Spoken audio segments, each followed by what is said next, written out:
ហាលោកខ្មែរអង្គហឹង្សាធម៌ប្រងពីដែលតម្កល់ទុកក្នុងព្រះរាជបណ្ណាល័យលេខក53ទំព័រ68សម្ដែងថាព្រះបាទត្រសក់ផ្អែមបានឡើងសោយរាជ្យនៅពុទ្ធសករាជ1834ត្រូវនឹងគ្រិស្តសករាជ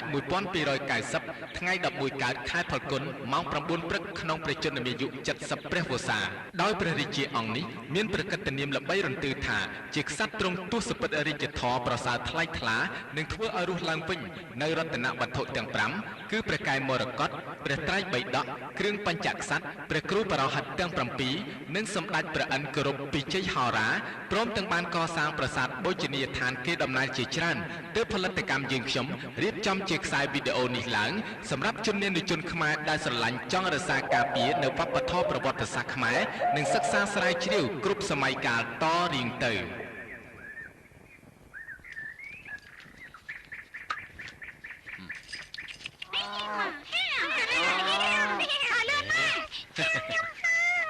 ណែម៉ែវាលឿនឡើងថ្ងៃរះខ្ពស់ណាស់ហើយក្រែងទៅមិនទាន់ពេលតបោះឆាន់ណាព្រោះផ្លូវឆ្ងាយផង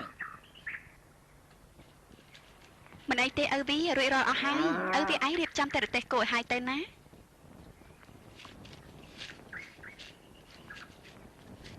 អេកូនពុកកូនរៀបចំរួចអស់ហើយឲ្យកូនអេ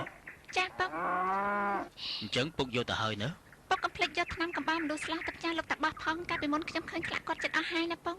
មិនអីទេពុកបានរៀបចំរួចអស់ទៅហើយណែពុកទៅរៀបចំចាំម៉ែឯងនៅទីមុនហើយណាឲ្យលឿនតិចឡើង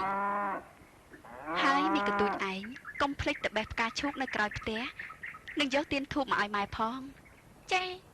ទៅម្ដងនេះម៉ែមកជាសុំឲ្យលោកតាបងជួយទស្សទាយតើគូព្រេងឯងនៅដល់ណាហើយនឹងសុំទឹកមុនឲ្យលោកប្រោះព្រំឯងឲ្យឆាប់មានប្តីនឹងគេទៅណានៅដល់ណាទៀតកូនគេមានប្តីអស់មួយភូមិទៅហើយនៅតែឯងម្នាក់ឯងមិនដឹងស្អីទេម៉ែខ្ញុំមិនចង់បានប្តីបានអីទេមិនចង់បានយ៉ាងម៉េចតើបានចៃឯណាបន្តពូជនឹងគេបើពុកម៉ែកាន់តែចាស់ណាស់ហើយម៉ែផ្កាធូបទៀនខ្ញុំរៀបចំរួចហើយម៉ែប្រញាប់ទៅចាស់ណោះពុកចាំម៉ែនៅរទេះយូរហើយណែម៉ែវាអើយឲ្យលឿនតិចមកទៅហើយមកឲ្យឆាំតិចទៅម៉ែតើកូនចាំម៉ែ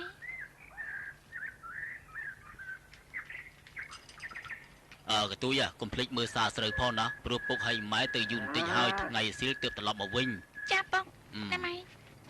អើយ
នេះ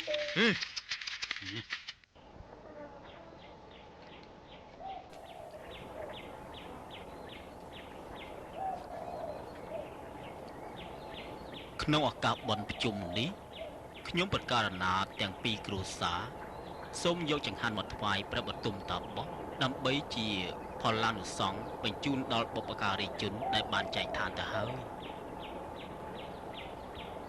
នឹងសូមព្រះបទុមតាបោះ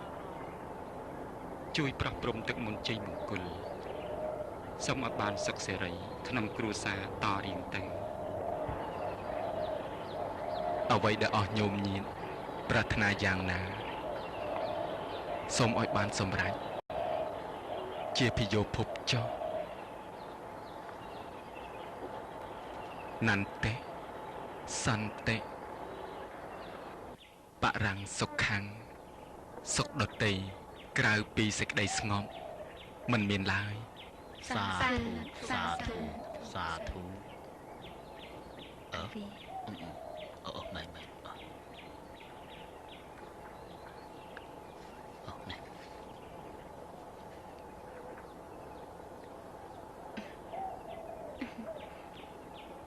ឆ្លៀតក្នុងឱកាសដល់ប្រពៃនេះខ្ញុំព្រះករណាសូមព្រះបទុមតាបោះមេត្តាជួយប្រាញាណរំពឹងគិតទោះទាយឲ្យកូនស្រីខ្ញុំព្រះករណាឈ្មោះសារិកាដែលធ្លាប់បានមកទីអាស្រមហើយព្រះតាបោះក៏ស្គាល់នាងដែរតើគូព្រេងនាងនៅដល់ណាទៅព្រោះនាងមានវ័យវឌ្ឍនាការកាន់តែច្រើនណាស់ទៅហើយចង់ឲ្យនាងមានគូសកលឆាប់មែនហើយក្មួយសារិកានោះមានរូបឆោមល្អប្រពៃណាស់តែដូចជាគ្មានអ្នកណាមើលឃើញសោះអស់កូនកំបំអ្នកផងទាំងពួងសឹងតែមានប្តីអស់ទៅហើយហេតុនេះសូមព្រះតាបង់ជួយទុះទេរំពឹងមើលតើគូព្រេងរបស់នាងមកដល់ហើយនៅឬក៏អាត្មាជាអ្នកត្រង់ធម៌ជាអ្នកវៀងចាក់លោកីវិស័យអស់ហើយពុំគប្បីមកដឹងឮរឿងគ្រហស្ថបែបនេះទេប៉ុន្តែដោយហេតុថាញោមញាតទាំងអស់ធ្លាប់មានសទ្ធាជ្រះថ្លារាប់អានអាត្មាដោយស្មោះយូរមកហើយនោះអាត្មាជួយរំពឹងមើលបន្តិចចុះតើដំណើរហេតុយ៉ាងណាបានជាសារិកាក្រមានគូព្រេងដូចគេម្លេះ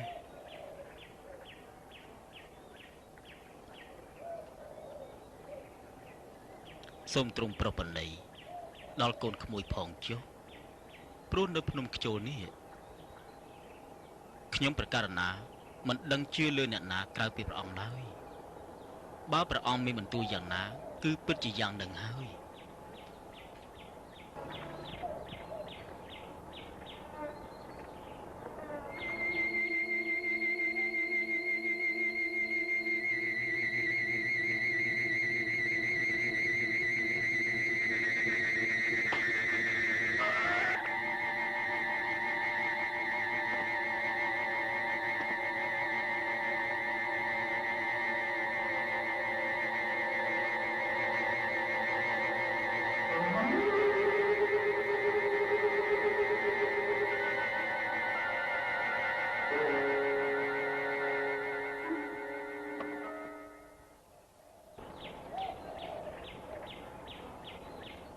តាមញាណវិបស្សនារបស់អាត្មា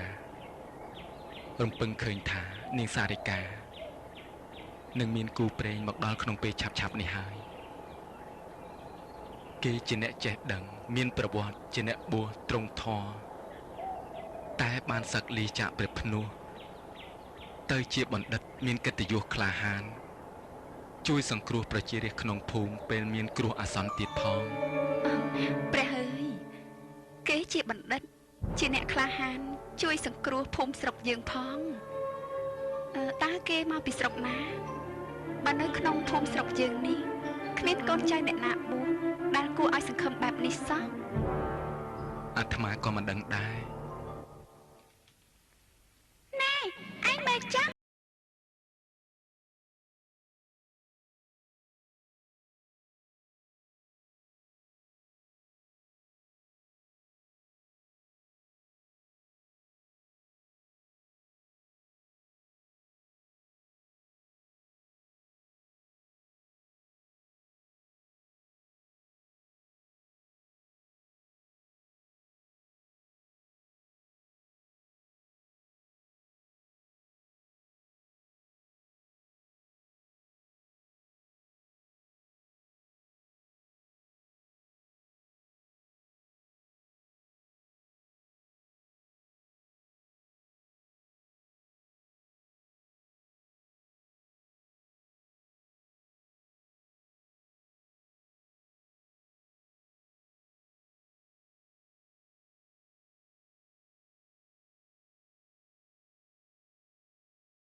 ណែតាបង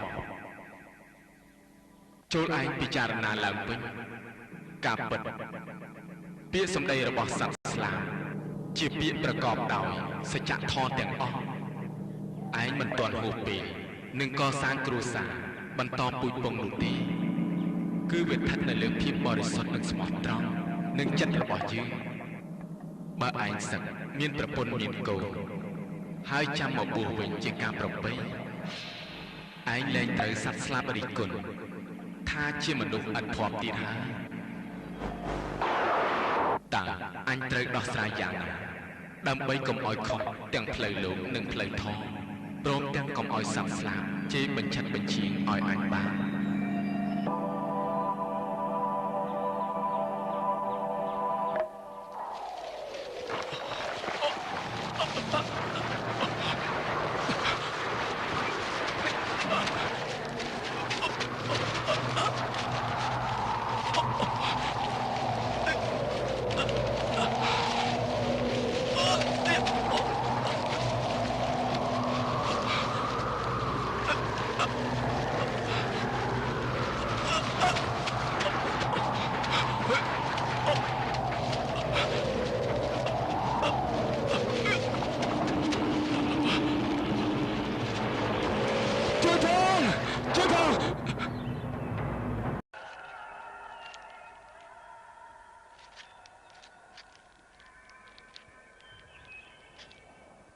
កាលពីថ្ងៃប្រជុំបិណ្ឌខ្ញុំបកករណាមិនបានទួរឿងមួយថ្វាយព្រះអង្គទើបពេលនេះឆ្លៀតមកម្ដងទៀតដល់មិនចង់ឲ្យនរណាដឹងទេខ្លាចខ្មាស់គេញោមមានការអីទៀតប្រញាប់និយាយមកព្រោះអាត្មាក៏មានរឿងមួយចង់សួរញោមវិញដែរខ្ញុំបកករណាសង្កេតឃើញថាមេភូមិមឿនដែលសុំឲ្យប្រគុណម្ចាស់ប្រទានពរជ័យទៅរាល់ដងតែងតែប្រកបសុខសាន្តភិរមល្អណាស់អ្នកណាក៏ចូលចិត្តមេភូមិដែរនេះបញ្ជាក់ថាប្រគុណម្ចាស់ពិតជាមានបារមីខ្លាំងពូកែមែនហេតុនេះខ្ញុំបកករណាចង់ឲ្យប្រគុណម្ចាស់ជួយធ្វើយ៉ាងណាឲ្យខ្ញុំបកករណាមានកូនដូចគេព្រោះតាំងពីបានគ្នាជាប្តីប្រពន្ធមកយូរឆ្នាំហើយពុំមានកូនមួយសោះពុំដឹងថាហេតុអីហេតុនេះខ្ញុំបកករណាចង់បានកូនមួយដើម្បីបន្តពូជពង្សវង្សត្រកូលដូចគេកុំឲ្យខុសនឹងច្បាប់ធម្មជាតិហើយកុំឲ្យខ្មាស់មេភូមិមឿនគេប្រុសដែរហេតុអីក៏គេមានកូនតើការចង់បានកូនដើម្បីបន្តពូជពង្សវង្សត្រកូលនេះជាការចាំបាច់សម្រាប់ញោមណាស់ទៅហ៎ក្នុងជីវិតមនុស្សប្រុសកូននេះជាការចាំបាច់ណាស់ក្រាបទូលបើពុំមានកូនមិនខុសពីថ្នោតកំបិតចុងនោះទេសូមឲ្យញោមបានសម្រេចតាមសេចក្តីប៉ងប្រាថ្នាចុះ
អ្នកណាដូចជាព្រះបទុមតាបោះគឺយើងមែនហើយចម្លែកណាស់ទៅមែនទេតែព្រះបទុមជាអ្នកក្រងភ្នោះអ្ហ្មមិនក៏ព្រះអង្គយាងមកបែបនេះទៅវិញឯងយកកទេមកក្រាលឲ្យឆាប់ឡើងមក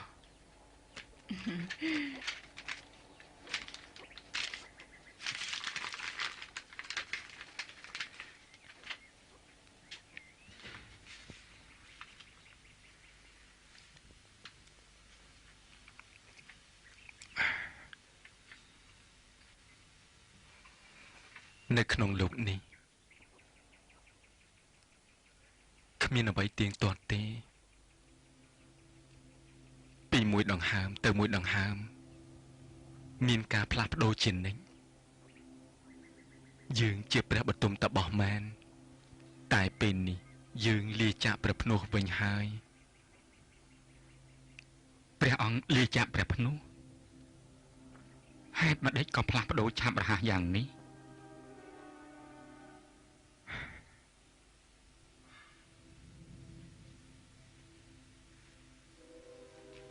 យើងបានរំពឹងគិតថាពេលនេះ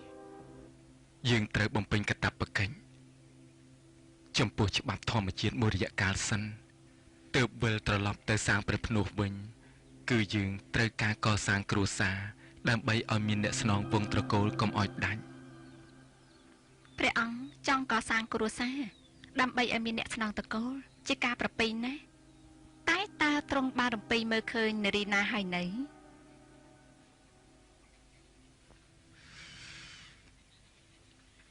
យើងមិនដឹងជាទៅរកឯណាទេទើបយើងសម្រេចចិត្ត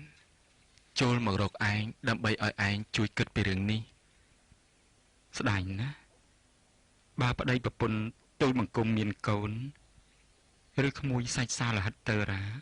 នឹងស្ម័គ្រស្មោះលើកថ្វាយព្រះអង្គហើយតែនេះគ្មានសោះណែអ្នកប្តីមិនអ្នកប្តីឆាប់ភ្លេចម្លេះនាងសារិកាជាកូនក្រមុំមេភូមិមឿនមិនទាន់មានប្តីទេណាហើយរឿងនេះព្រះបទុមក៏បានដឹងដែរតែយើងចុះទៅតាក់ទងសួរឲ្យព្រះអង្គទៅទេកុំទៅទីនោះអីព្រោះនាងសារិកានោះយើងបានទូទាយថានឹងមានអ្នកបណ្ឌិតចូលរួមជាគូព្រេងវាសនាដូច្នេះបើយើងសឹកហើយទៅរកនាងអ្នកផងនឹងរិះគន់ថាយើងទូទាយសម្រាប់ខ្លួនឯងយើងជាមនុស្សហត់ទឹកសម្លឹងការតែតាមការពិតនេះជាញាណវិបស្សនាដ៏ពិតប្រាកដតាមយាមក្រឡាមិនបំភ្លើសឡើយពិតជាមិនអីទេទូលបង្គំមានមធ្យោបាយហើយសូមព្រះអង្គកុំព្រួយ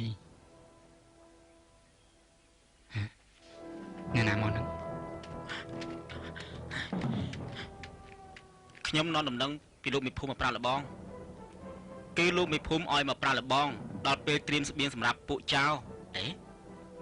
នេះដូចជាគឺព្រះបទុមតាបោះណាលោកបានចាកសិក្ខាបទហើយតើលោកមេភូមិមានរឿងអីបានជាពួកឯងទាំងពីរទៅហេបទៅហប់ម្លេះលោកមេភូមិបានដំណឹងថាពួកចៅបានចូលមកភូមិខាងជើងតាមទម្លាប់តែពួកអ្នកភូមិខាងជើងឲ្យស្បៀងមិនគ្រប់តាមកំណត់ពួកវាចាប់ប្រពន្ធចាប់កូនកំមុំយកទៅជាចំណាប់ខ្មាំងឮថាថ្ងៃស្អែកនេះវាមកដល់ភូមិយើងហើយលោកមេភូមិផ្ដាំឲ្យគ្រប់គ្នាក្នុងភូមិយើងបានដឹង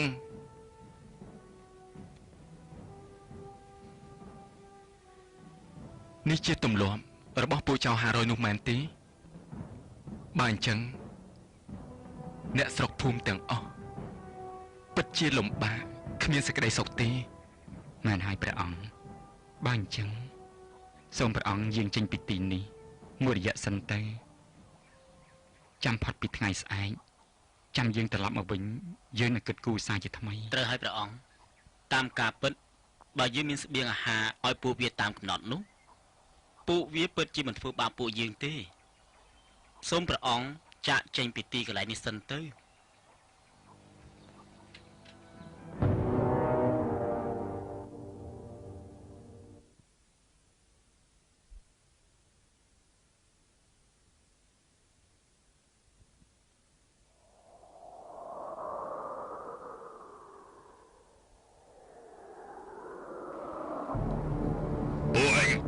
យកគ្នា4-10នាក់ដើរប្រមូលស្បៀងនៅភូមិខាងមុខ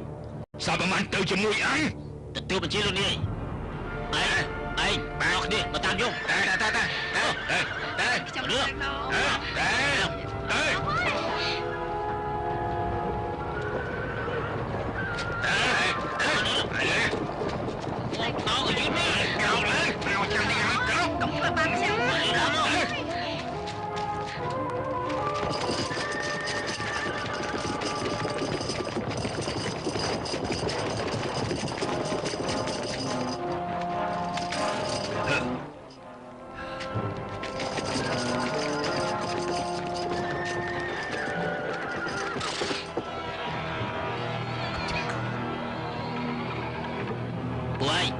លោកមីក្រុមតើខ្ទមនោះមែនទេដែលធ្លាប់ទុកស្បៀងយើងនោះមិនមែនទៅលោកមីក្រុមគឺខ្ទមខាងមុខតើ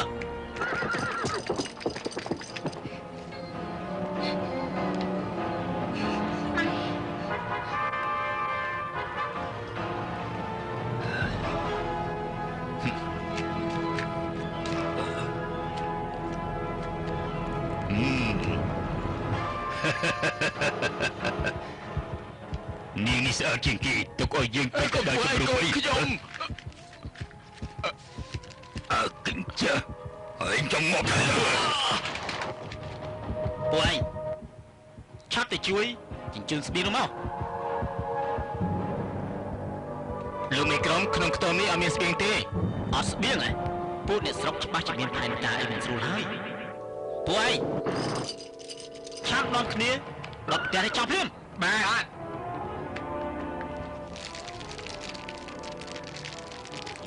Dah.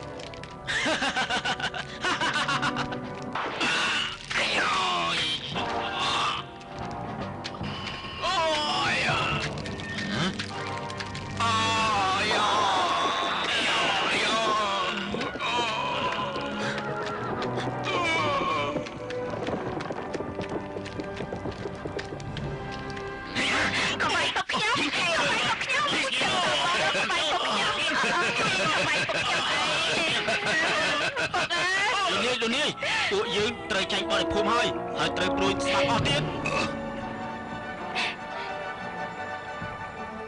ពួកឯស្រុកភូមិនេះ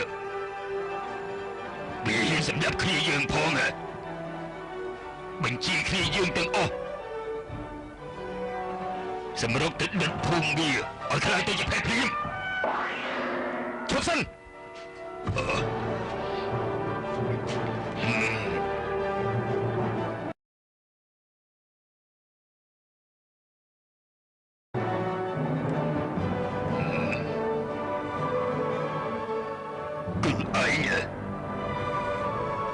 ដែលជាអ្នកនាំអ្នកស្រុកឲ្យប្រឆាំងជាមួយនឹងយើងណែអាមេចោល500ឆាប់ដោះលែងពួកគេទាំងអស់នោះភ្លាមបើពួកឯងមិនព្រមតាមបញ្ជារបស់យើងនឹងទៅស្លាប់ទាំងអស់គ្នាឥឡូវនេះសម្អងទៅលើខ្លួនឯងម្នាក់នឹងដែលហ៊ានបញ្ជាយើងធ្វើតាមឯងនោះឯងមើលទៅខាងនោះ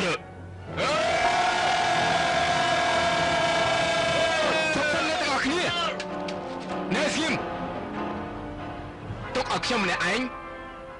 អាចទប់ទល់នឹងពួកវាបានហើយដើម្បីសច្ចធម៌និងសេចក្តីសុខរបស់អ្នកស្លូតត្រង់សេនាសិលចូលទៅបង្ក្រាបពួកចោរទាំងនោះភ្លាមទទួលបញ្ជាព្រះបតុមតាបោះ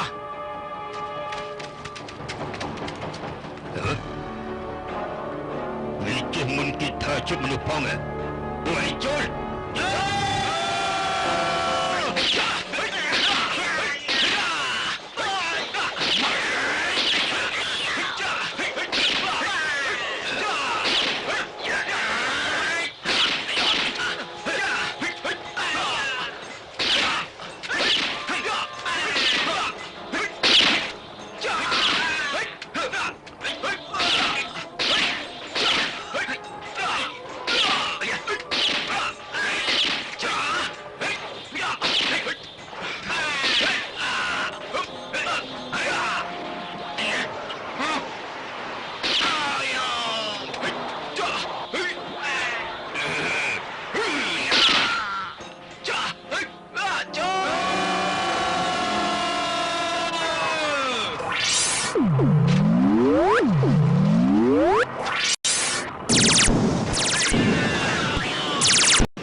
នចៅដែលឯងសម្អាងថាគ្នាច្រើននោះ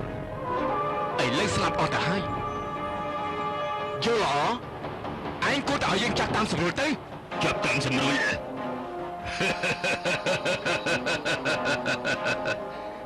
ដូចជាមិនងាយទេពួកឯងចាំអីទៀតចូលទៅពួកឯងចាំដល់ណាទៀតមិនក៏មិនសម្រាប់វាចោលទៅទេខ្ញុំមិនអាចធ្វើបានទេមិនចឹងចុះមកដល់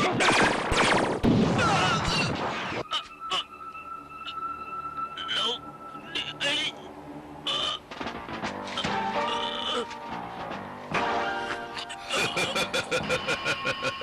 អើកំសើអីសំតែស្រាប់ចឹងហើយពិតជាខុសខើមែនឯងសំជាមនុស្សទេ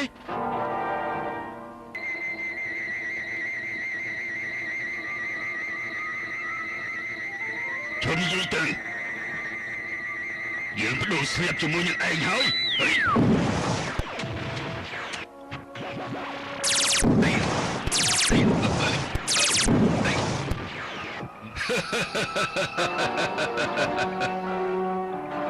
ស្អីប៉ុណ្ណឹងសម្រាប់យូរមិនបានទេ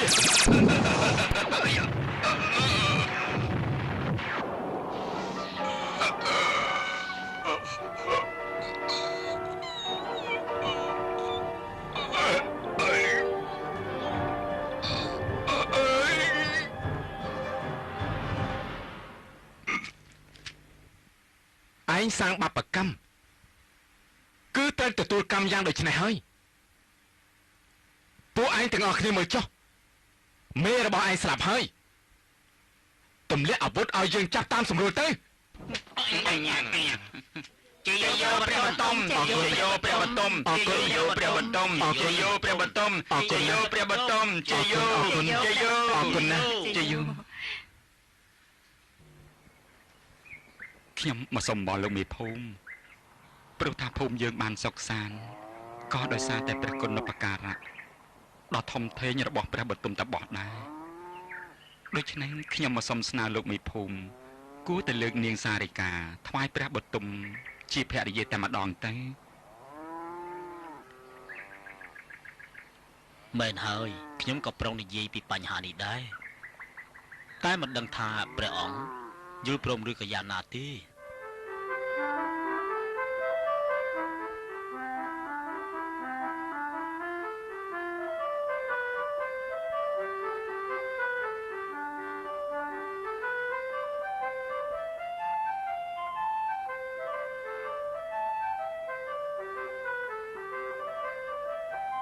យុគថ្ងៃខែឆ្នាំមិនចាំមនុស្សបោះពុំហាស្ទុះហោះទៅឆ្ងាយជីវិតផ្លាស់ប្ដូរឥតនឿយណាយទុកសុខសប្បាយជាប្រចាំបូតុមសារិកាស្នេហាមុតពេលកន្លងផុតគ្រប់10ឆ្នាំបានកូនប្រុសមួយស្រស់ស្រណាំ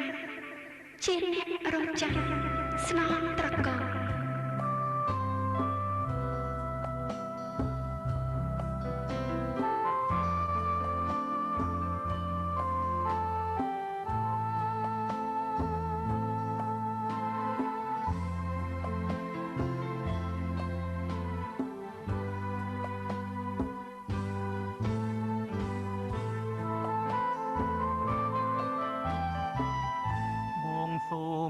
ទៅសាងភ្នោះវិញហើយសូមស្រស់ក្រានត្រាយនៅឲ្យសុខខាបងវិលទៅតាមពាងពេញសន្យាដែលបានសាច់ចាមុខព្រះពុទ្ធតអង្គចិត្តដោយស្មងឲ្យអស់អាល័យសូមកែវចរណៃគុំបីមួមកខំសាងសិលទានជាស្ពានចម្លងជួយជួនរូបបង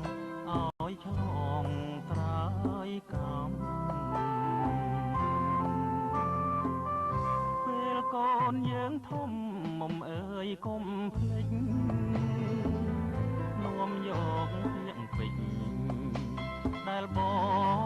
ងបានផ្ដាំ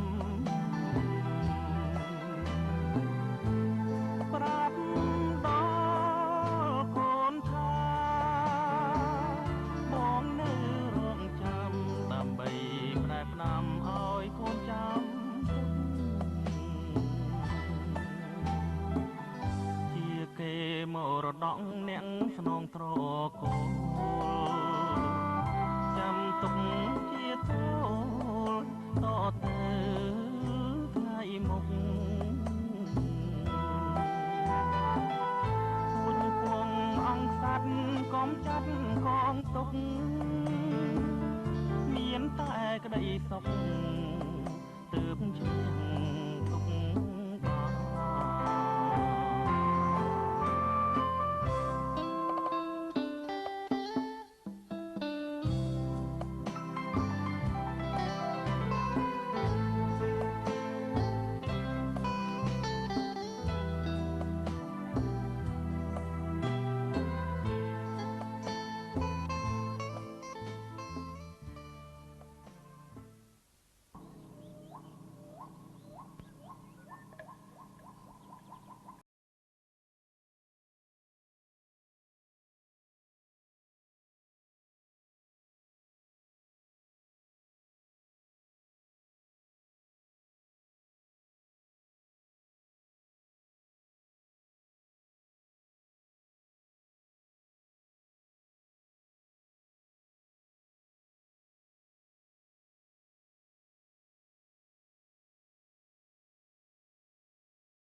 ជីវិតអ្នកណាក៏ដោយ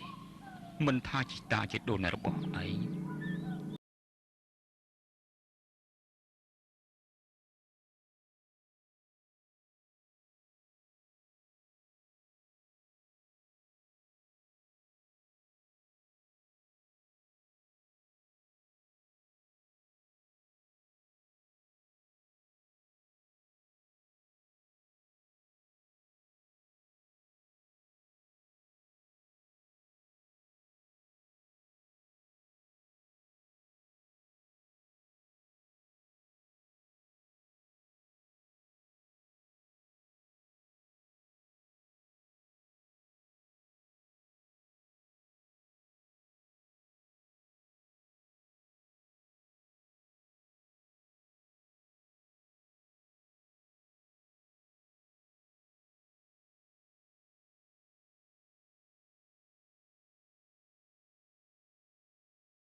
ហត់ណាស់ក្របត្រសក់នេះទុកគ្រាន់ដាំសម្រាប់ចិញ្ចឹមជីវិតថែរក្សាការពារខ្លួនទៅថ្ងៃក្រោយណាកូនខ្ញុំប្រកាសណាជាកូនទាំងពីរសូមក្រាបថ្វាយបង្គំលាព្រះគ្រូឪត្រឡប់ទៅវិញហើយ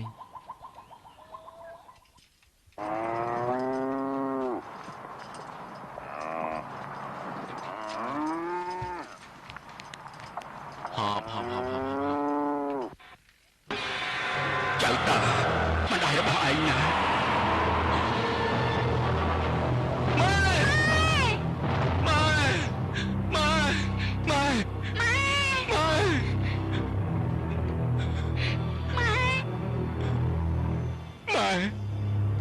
ម៉ែស្លាប់ចោលកូន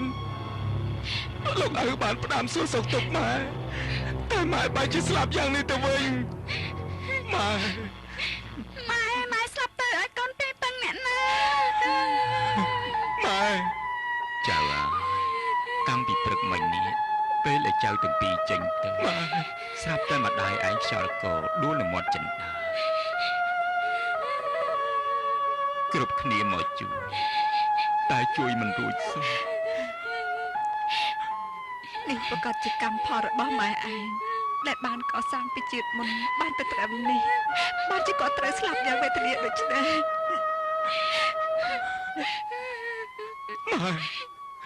ម៉ែលោកតាអើយ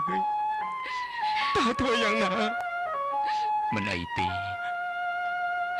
តាបានប្រើឲ្យឆោយឲ្យវារៀបចំទុកដាក់ហើយចៅកុំទុកសោកពេកជីវិតមនុស្សតែងតែយ៉ាងនេះឯងចាំតារៀបចំធ្វើបុណ្យឲ្យម្ដាយឯងអរគុណលោកតាណែមុំម្ដាយចុងក្រោយទៅណាម៉ែ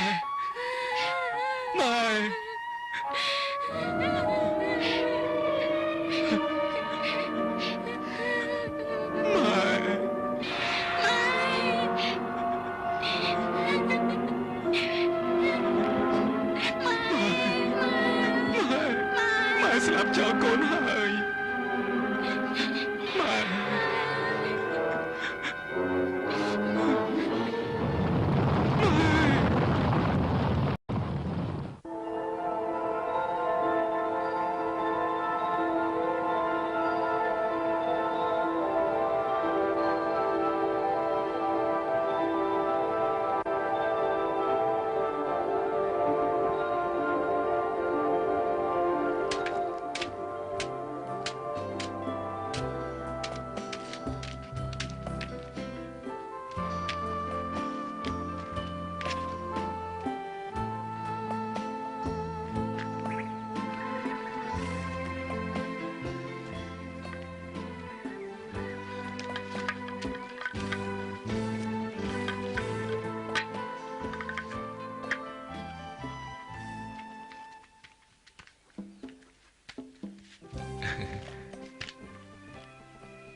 យីស៊ូតសក់នេះអីក៏ផ្អែមឆ្ងាញ់ពិសាម្ល៉េះលោកគ្រូឪបានពូជនេះពីណាមកខុសពីតសក់ទៀតឆ្ងាញ់ណាអូនភ្លក់មកទៅឆ្ងាញ់ណាម៉ែណែបងផ្អែមប្លែកខុសពីតសក់ដែលយើងធ្លាប់ឆេះមុនផ្អែមឲ្យតិចតែម្ដងផ្អែមតិចដូចស្ករអញ្ចឹង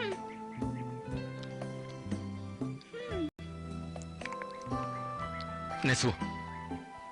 បើត្រសក់ដែលព្រះគ្រូឪឲ្យមកមានរសជាតិផ្អែមប្លែកពីត្រសក់ធម្មតាដូចនេះយើងប្រយ័ត្នកុំឲ្យអ្នកណាដឹងឲ្យសោះយើងកុំតន់បេះវាឆៃទុកឲ្យវាទុំធ្វើពូជដាំឲ្យបានច្រើននៅថ្ងៃក្រោយម៉ែណែបងគិតនេះត្រូវតែមួយរដូវទៀតចឹងមកជាបានត្រសក់ផ្អែមពេញចំការជាមិនខានមិនអីទេខ្ញុំនឹងការពារផ្លែប្រមាណទៀតទុកឲ្យវាទុំមិនឲ្យអ្នកណាឃើញទេជ័យអើយជ័យកំពុងធ្វើពីណាបងប្អូនពូឆយនាំគ្នាទៅណានឹងអីក៏ក្រឹកក្រែងម្ល៉េះមានត្រមានស្គរផងនេះ ណែជ័យឯងមិនដឹងទេនេះពូកំពុងតែរៀបចំគ្នាបង្កើតក្រុមសិល្បៈយីគេ មិនគួរណាពូឆាំ មើលក្រុមប្រចាំភូមិយើងនេះដោយមានបងកែមនិងលបងគំជាអ្នកបង្ហាត់ហើយយើងនឹងចាប់ផ្ដើមរាំនៅថ្ងៃស្អែកនៅឯកូនភ្នំក្បែរភូមិយើងនេះហើយ ខ្ញុំមាននិស្ស័យចូលចិត្តសិល្បៈយីគេនេះណាស់ដែរតែបើខ្ញុំមិនចេះអីសោះអញ្ចឹងធ្វើម៉េចនឹងទៅលេងជាមួយគេបានទៅពូមកពូអង្គុយលេងសិនមក មិនអីទេណែអារឿងហាត់យីគេហ្នឹងណាឲ្យតែឯងស្ម័គ្រចិត្តអារឿងចង់ចេះមិនចេះវាមិនអីទេពួកយើងមានលោកគ្រូគំជាអ្នកបង្ហាត់បរៀនហើយរូបរាងក្មេងសង្ហាដូចឯងបែបនេះបើចេះជ្រាបពីរូបថែមទៀតនោះមកជាបានធ្វើជាទូឯងជាមិនខានទេណា ម៉ែណៃបងជ័យទៅរំគេទៅខ្ញុំចង់ឃើញបងរំណាស់ណាបើបងទៅខ្ញុំសុំទៅលេងគេហើយខ្ញុំក៏អាចដើរតួជាបរិយាកុមារបានដែរណា ទេសួរកុំទៅអីណា អញ្ចឹងពូទៅមុនហើយ បាទពូណែស៊ូចាំចំការទៅសក់ឲ្យបានល្អណាបងទៅហាត់ម្នាក់ឯងបានហើយ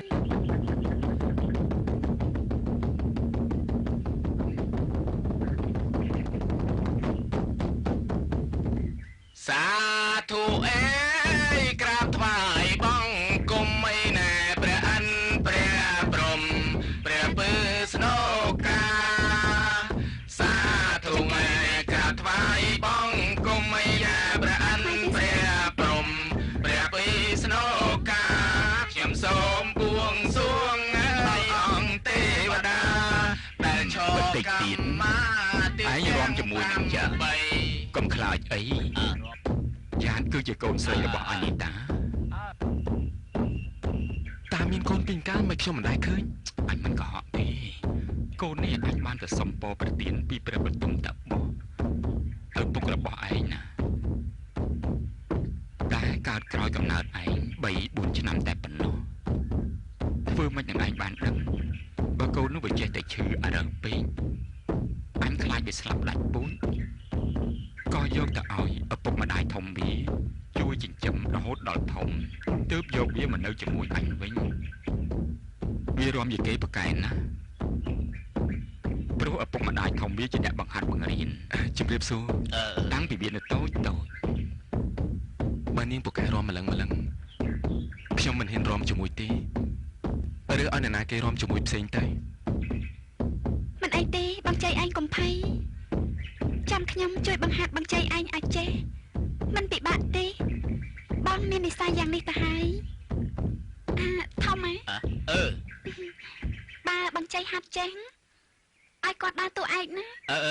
មែនត្រឹមត្រូវឲ្យគួយគេតួឯកជាមួយខ្ញុំណាពុកធំ ពុកត្រៀមបែបហ្នឹងតាំងពីយូរណាស់មកហើយព្រោះក្នុងភូមិយើងគ្មានអាណាស្រស់សង្ហាដូចជាជ័យនេះទេ ក្រុមយើងណាកាលណាយើងហាត់ចេះស្ទាត់ល្អហើយនោះនឹងដើរលេងតាមភូមិស្រុកមុខជាបានប្រកាសបន្តិចទេណា ព្រោះយូរណាស់មកហើយមិនដែលមានក្រុមសិល្បៈណាសម្ដែងឲ្យអ្នកស្រុកមើលកំសាន្តសោះ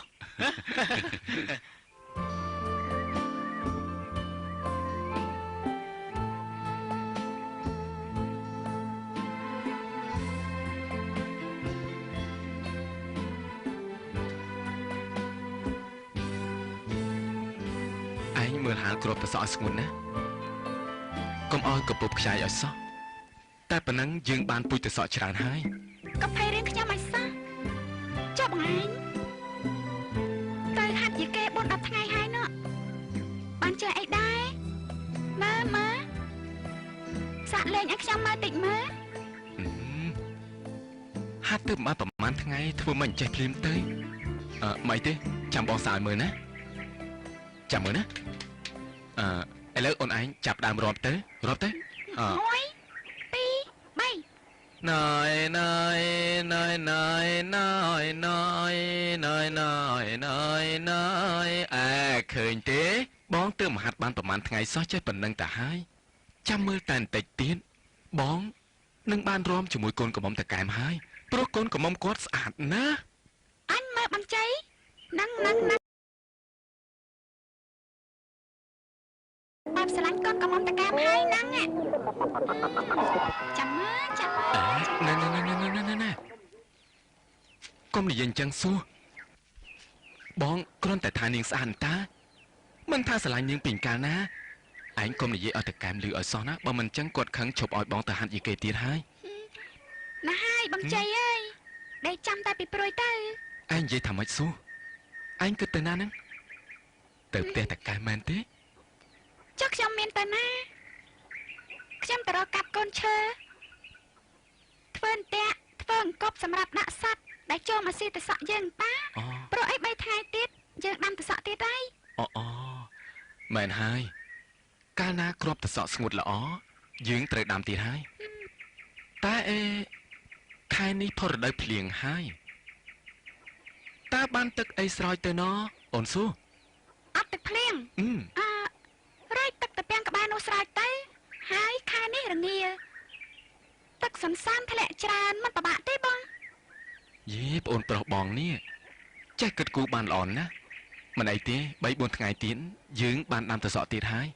ឥឡូវបងទៅរកហាត់យីគេសិនហើយណាបងទៅហើយ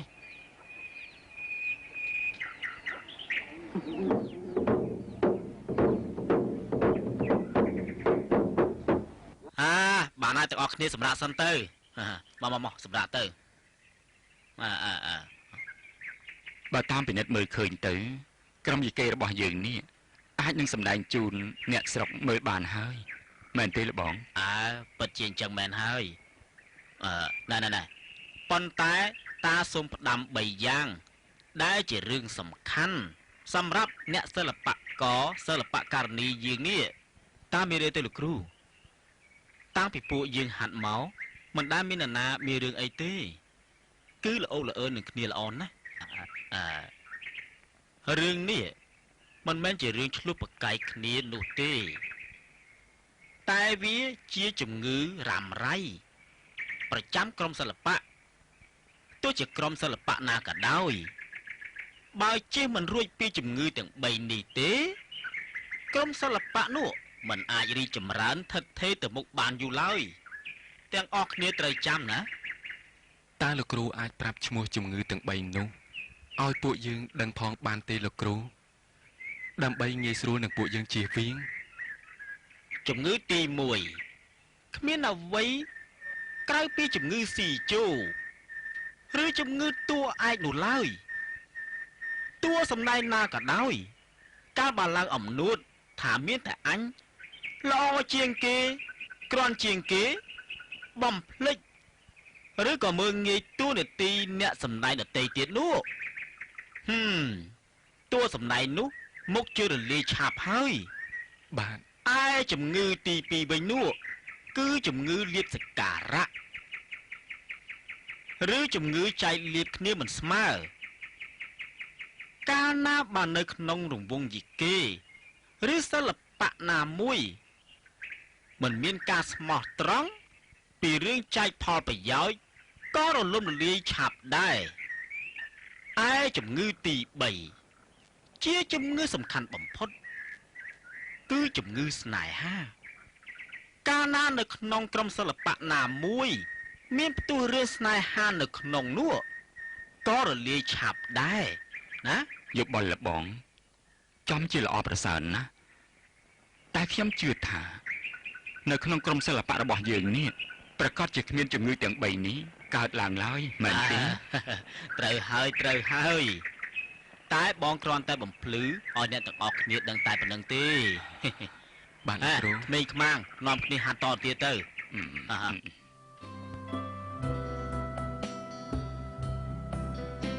ណែសួរ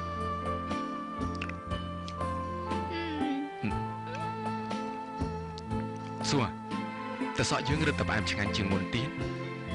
បងគិតថាបេះមួយសំពីយកទៅឲ្យក្រុមយីគេឆេះឲ្យឆ្ងាញ់ម្ដងព្រោះ3ថ្ងៃទៀតលោកគ្រូគំនិងលោកគ្រូកែមថានឹងសម្ដែងសាកល្បងឲ្យអ្នកស្រុកមើលខ្ញុំក៏គិតចឹងដែរបងប៉ុន្តែបើយើងដើរចោលចំការតសក់តិចលុយមានអ្នកណាគេមកលួចបេះទៅមិនអីទេអ្នកស្រុកភូមិយើង មិនមានអ្នកណាមានគំនិតលួចប្លន់កេងប្រវ័ញ្ចយករបស់អ្នកណាទេម្យ៉ាងយើងបែរអាធំអស់មួយសាទៅហើយបានទៅសក់ផ្អែមឆ្ងាញ់យ៉ាងនេះនាំគ្នាបេះយកទៅលក់នៅផ្សារទៅមុខជាដាច់ស្លាប់ហើយបានទាំងប្រាក់ចាយលុយទៀតផងឯងបេះយកមកឲ្យគេទៅទីបែបនេះខាតណាស់ខ្ញុំមិនចេះលក់ទេយកមកចែកគ្នាឆេងអញ្ចឹងទៅមានតែទោះខុសអីបើមិនចេះលក់ចាំខ្ញុំជួយលក់ឲ្យមានទៅពិបាកអីគ្រាន់តែដាក់កញ្ជើយកទៅផ្សារមកជាដាច់ប្រងព្រាតហើយបើគេដឹងថាឆ្ងាញ់នោះអញ្ចឹងក៏បានដែរតែចាំអត់10ថ្ងៃទៀតសិនចាំមកក្តាប់វាធំតែឥឡូវនេះខ្ញុំចង់ឃើញបងជ័យលេងយីគេជាមួយបងយ៉ាតដល់ហើយកុំតែបានឃើញទេអូនកុំភ័យណែពួកឯងណាគួរតែប្រុងប្រយ័ត្នតែសក់ផ្អែមឆ្ងាញ់របៀបនេះមិនត្រូវឲ្យអ្នកណាលួចពូជយកទៅដាំឡើយបើកាលណាមានច្រើនគ្នាមុខជាសក់ឯងអត់តម្លៃហើយតែខ្ញុំមិនគិតរបៀបនេះទេព្រោះខ្ញុំមិនសូវកំណាញ់ចង់ឆ្ងាញ់តែម្នាក់ឯងនោះឡើយខ្ញុំចង់ឲ្យគ្រប់គ្នាមានតែសក់នេះដាំបង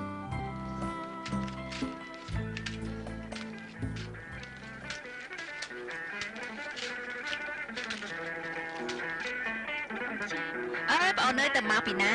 ថ្ងៃនេះឲ្យយកអាឡឹកទៅលក់នៅផ្សារទេអីចារវល់ណាស់អ្នកបងអើយថ្ងៃនេះខ្ញុំអត់បានទៅលក់ទេខ្ញុំជាប់រវល់ទៅមើលក្រុមយីគេតាកននិងតាកែមសម្ដែងសាក់លបងឯណោះល្អមែនណាស់បងមើលចិត្តខ្ញុំយំឡើងហាមភ្នែកអស់ហើយបងអើយខ្ញុំក៏យំដែរអាណិតនាងព្រាមកសោត្រូវប្រលាក់សិនវងធ្វើបាបមួយកំសត់ណាស់ហាធ្វើបាបអាម៉េចព្រោះតែប្រលាក់សិនវងនឹងត្រូវស្នេហ៍នាងយីសុនបានជាក្រុមនេះណាបងយ៉ាតនិងបងជ័យសម្ដែងបានល្អសមគ្នាណានេះមិនតាន់តែងគ្រឿងផងស្ដាយណាស់ចាំមើលពេលដែលគេសម្ដែងមែនទេខ្ញុំទៅមើលហើយមិនខានទេពួកខ្ញុំក៏ចឹងដែរអញ្ចឹងខ្ញុំទៅហើយណាតែយើងតោះ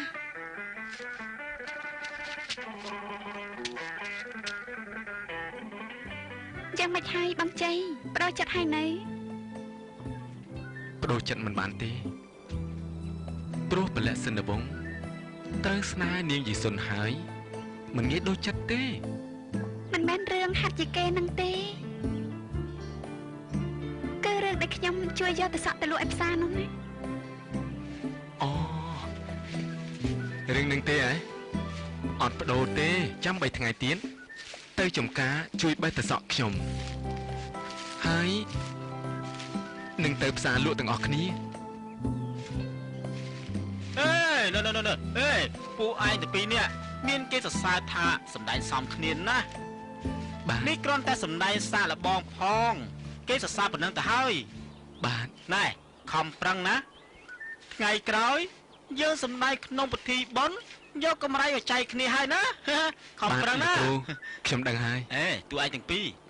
ឯងនាំគ្នាទៅជែកពីរឿងស្អីហ្នឹងហ៎អូ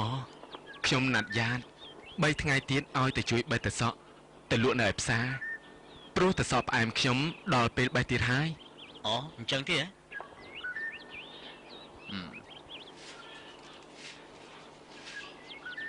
ណែយ៉ានឯងកុំភ្លេចទៅផ្សារជួយលោកជ័យទៅព្រោះសិតតែប្រុសប្រុងមិនសូវដឹងរឿងផ្សារផ្សោស្អីទេតោះក្មេងៗរៀបចំឲ្យវ៉ាន់ទៅថ្ងៃនេះយើងឈប់ត្រឹមនេះហើយណាមកជួយរៀបចំគ្នាទៅ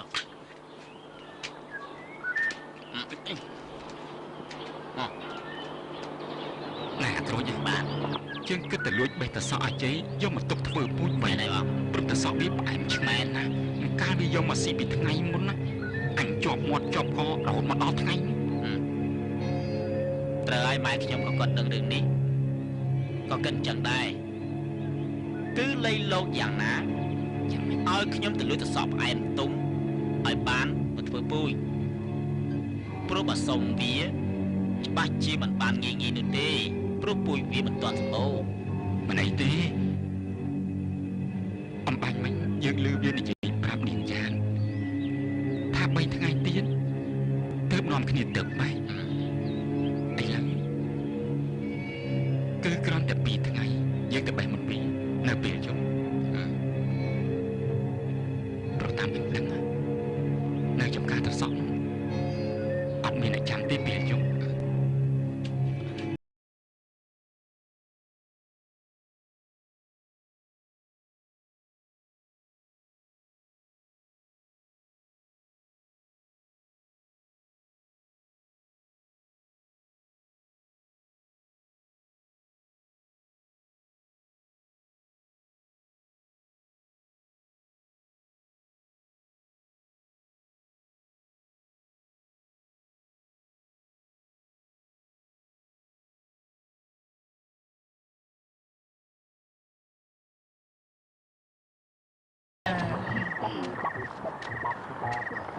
ប៉ុណ្ណោះណា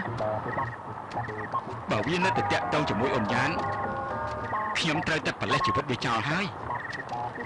ព្រំពីដំបូងអំកែងតម្រូវឲ្យខ្ញុំដើរជាទូឯកសោះស្រាប់តែពេលពូឆយនាំអាជ័យមកបែរជាឲ្យអាជ័យនឹងដើរទូឯកទៅវិញហើយត្រូវរើជាមួយនឹងអូនយ៉ានទៀតផងមែនហ្នឹងគួរឲ្យក្តៅចិត្តណាស់ឥឡូវរងចាំអាការល្អវាគង់តែកិច្ចមិនរួចពីកំណាប់ដៃយើងទេហើយរឿងឯងកុំតាន់គិតពីរឿងពុជទៅសក់ផ្អែមសិនច្បាស់ជាមិនរួចពីកណ្ដាប់ដៃយើងទេចាំមើលទៅបើមិនរួចលើកក្រោយ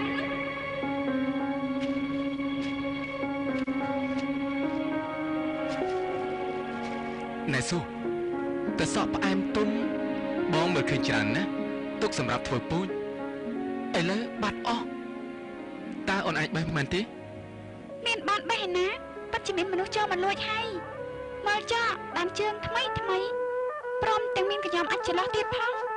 ពិតជាចូលមកលួចយកមិញនេះឯងព្រោះម្សិលមិញទៅសក់នៅឃើញនៅឡើយហ្នឹងតើអ្នកណាទៅណោះដែលមកលួចបេះមានរឿងអីបងជ័យឯណាទៅសក់ផ្អែមដែលត្រូវបេះលក់នោះតែសក់ផ្អែមទុំជាង20ផ្លែមិនដឹងជាពីណាមកលួចបេះបាត់លួចបេះបាត់ទេបាននិយាយអញ្ចឹងប្រកាសជាមានអ្នកណាម្នាក់មកលួចបេះហើយព្រោះប្រហែលជាគេដឹងថាត្រសក់បងជ័យមានរសជាតិផ្អែមប្លែកបើចង់បានមិនក៏មិនសុំមិនក៏ចាំបាច់លួចបងមានតែកំណាញ់ឯណានេះច្បាស់ជាមានអ្នកចង់ប្រឆាំងជាមួយនឹងយើងហើយណែស៊ូហាចាប់ពីពេលនេះតទៅយើងត្រូវតែប្រយ័ត្នឲ្យមែនទែនបាត់បងហើយណែឈប់គិតទៅកុំតែរកមុខឃើញទេបើថ្ងៃក្រោយអ្នកណាមានតែសក់ផ្អែមនោះលក់គឺអ្នកនោះហើយជាអ្នកលួចពូជពីយើងទៅឥឡូវគិតពីរឿងបេះតែសក់យកទៅលក់សិនទៅមួយរដូវកាលកន្លងផុតទៅត្រសក់នេះផ្អែមទេម៉ែនឹងស្អីទេម៉ែនេះសាបឲ្យឆ្លែមហើយចង់លវិញជាងទៅសក់ធម្មតាទៀតផង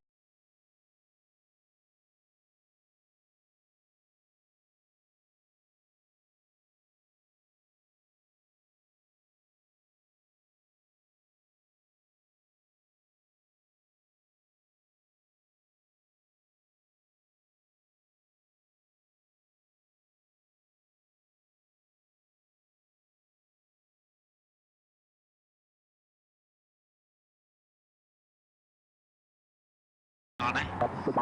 មិនក៏ទៅជាអញ្ចឹងណោះ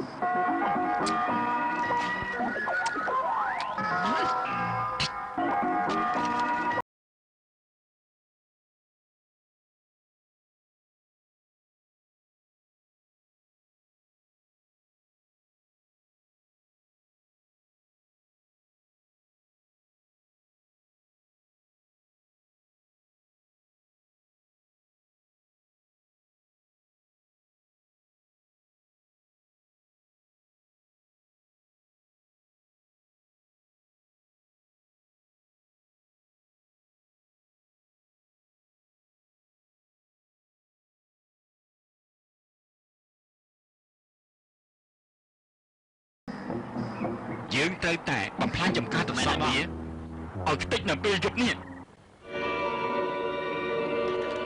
ណែអាគ្រូនេះតែប៉ុណ្ណឹងបានហើយមែនទេមើលទៅវាដូចជាមិនប្រយ័ត្នខ្លួនសោះមែនទេយើងបោចទៅសក់វាឲ្យខ្ទេចតែពីយប់ព្រឹកឡើងវាងាប់អស់ហើយតែណាវាទៅសក់ផ្អែមមកចេះរឿងអីមិនផុតពូជនេះកុំជប់តាមផ្លូវនេះអីយ៉ាបានតាចាំយប់បន្តិចយើងចូលផ្លូវក្រោមអាមស្វាយវិញល្អជាងជួយផងជួយតាចូលផងទៅបងប្អូនអើយជួយខ្ញុំផងជួយផងសួយបងប្រុសសម្លាញ់បានតាក់ដាក់បងចុះទៅ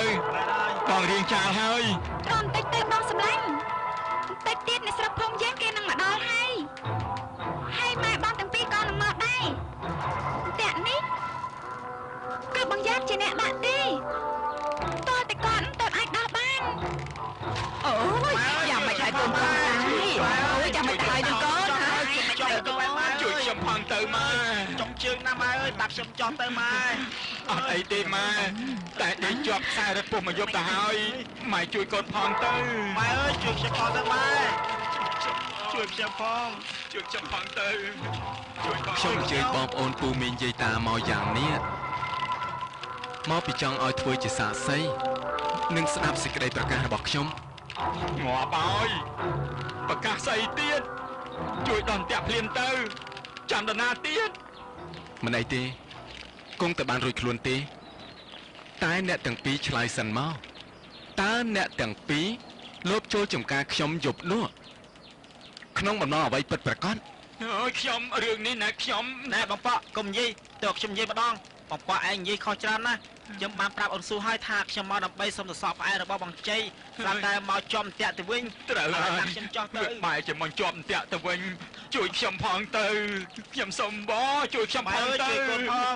ចុកជើងណាម៉ែ ដាច់ចកេះឥឡូវឲ្យលោកអើយជួយបង ចុះទៅម៉ែអើយជួយផងម៉ែ មកយប់ទល់ភ្លឺហើយនេះអើយ ណែក្រូចប៉ាពួកយើងដឹងកិរិយាមាយាទរបស់ឯងទាំងពីរហើយបើឯងមិនព្រមសារភាពតាមត្រង់ទេឯងក៏មិនរួចពីអន្ទាក់នេះដែរ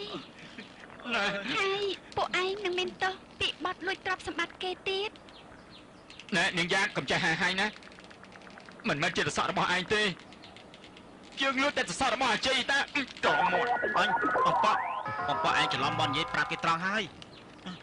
ពីបង បើអញ្ចឹងពូជទៅសពផ្អែមទុំរបស់យើងជាង10ផ្លែដែលបាត់លើកមុនគឺពួកឯងជាអ្នកលួចមែនទេ មានផ្អែមឯណាសាបដូចទឹកមាត់ហើយល្វីងទៀតយើងខំឲ្យកូនយើងមកលួចយកទៅដាំស្រាប់តែដាំបានផ្លែហើយអត់ផ្អែមទៀតគឺពួកឯងបោកប្រាស់យើងទើបយើងប្រើកូនឲ្យបំផ្លាញចំការតសក់នេះចោលកូនជីវៃ ការពិតជាកំហុសរបស់ខ្ញុំទេដែលឃើញជ័យមានទសក់ផ្អែមក៏មានចិត្តលោភលន់តែលុះមិនបានផ្អែមបែរជាចង់បំផ្លាញចំការទសក់ផ្អែមរបស់ជ័យទៅវិញដោះលែងកូនខ្ញុំទៅខ្ញុំលែងប្រើកូនខ្ញុំឲ្យធ្វើអញ្ចឹងទៀតហើយ ពួកម៉ែខ្ញុំក៏ចេះតែថាទេខ្ញុំហ៊ានស្បត់ពួកខ្ញុំអត់មានបានធ្វើដោយពាក្យគាត់ថាទេ ពួកខ្ញុំជាមនុស្សល្អមិនសមមកចំតាក់បែបនេះសោះ អាក្រូចអាបប់ឯងស្ដាប់អញណា អើយ បើពួកឯងនៅតែមិនព្រមសារភាពកំហុសអញមិនត្រឹមតែបណ្ដេញចេញពីក្រុមជាគេតែប៉ុណ្ណោះទេអញចាប់បញ្ជូនឯងទៅធ្វើទោសទៀត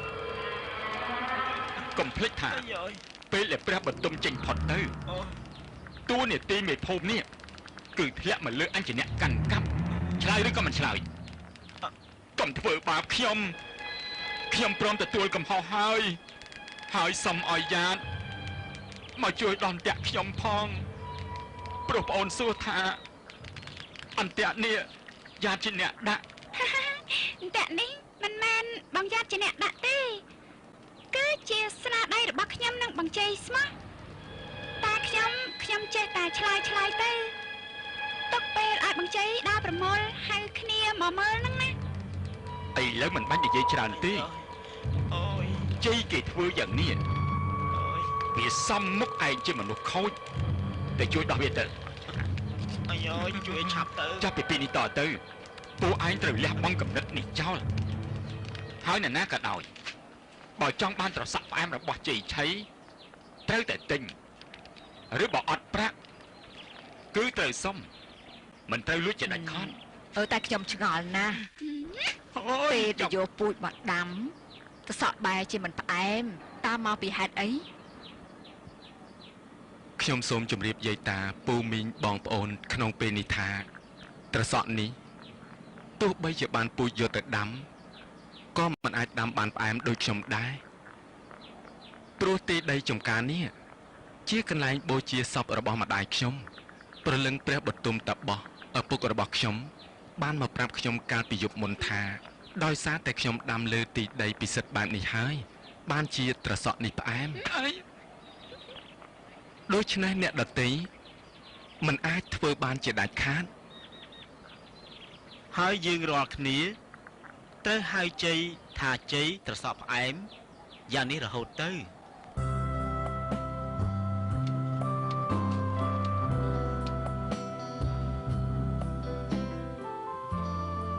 ជ័យ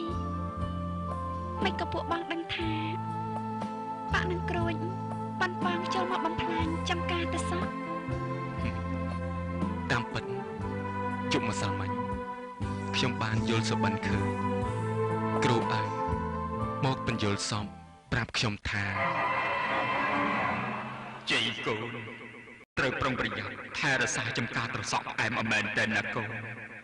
ព្រោះពូជត្រសក់ផ្អែមនេះវាពិបាករកខ្លាំងណាស់បានមកពីបិសាចភ្នំខ្ជួរដែលថែរក្សាព្រៃភ្នំនេះរាប់រយឆ្នាំមកហើយជាអ្នកផ្ដល់អស់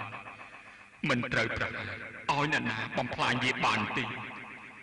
ហើយម្យ៉ាងទៀតបើគេលួចពូជយកទៅដាំក៏វាអត់ប្រយោជន៍ដែរត្រសក់នោះវានឹងក្លាយទៅជាត្រសក់ធម្មតាចាំមិនដាំពុកណាកូនថែប្អូនឲ្យបានល្អផង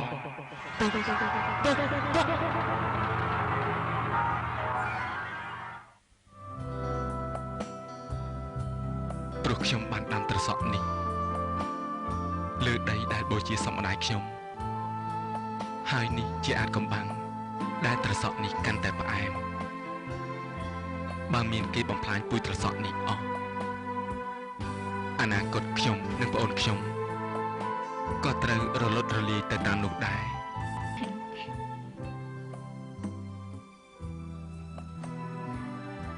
កន្លងផុតទៅ30ឆ្នាំជ័យជាអ្នកដាំត្រសក់ផ្អែមរៀបការនឹងយ៉ាតកូនតាកែមជីវិតផ្អែមល្ហែមប្រពន្ធប្តីតាកែមក៏ស្លាប់ដោយរោគាឆយក៏មរណាទាំងអាល័យទុកក្រុមយីគេដែលល្បាញល្បីឲ្យសុខនឹងជ័យមើលគ្រប់គ្រងរីព្រះបតុមតាបោះសោក៏ចូលនិរោធធម៌មកមកដោះស្រាយជីវិត9ចំណងសុគតនៅលើខ្នងភ្នំខ្ជុលឯសុខក៏បានរូបនាងសយជាកូនល្បំឆាយពៅបណ្ដូលជ័យសុខរស់នៅមូលត្រកូលគ្មានចិត្តប្រែប្រួលបែកព្រះឆាបងយល់ថាយើងមានជីវភាពគ្រាន់បើមកដល់ពេលនេះដោយសារគុណូបការៈដ៏សែនធ្ងន់ធ្ងររបស់លោកគ្រូឪនិងអ្នកម៉ែ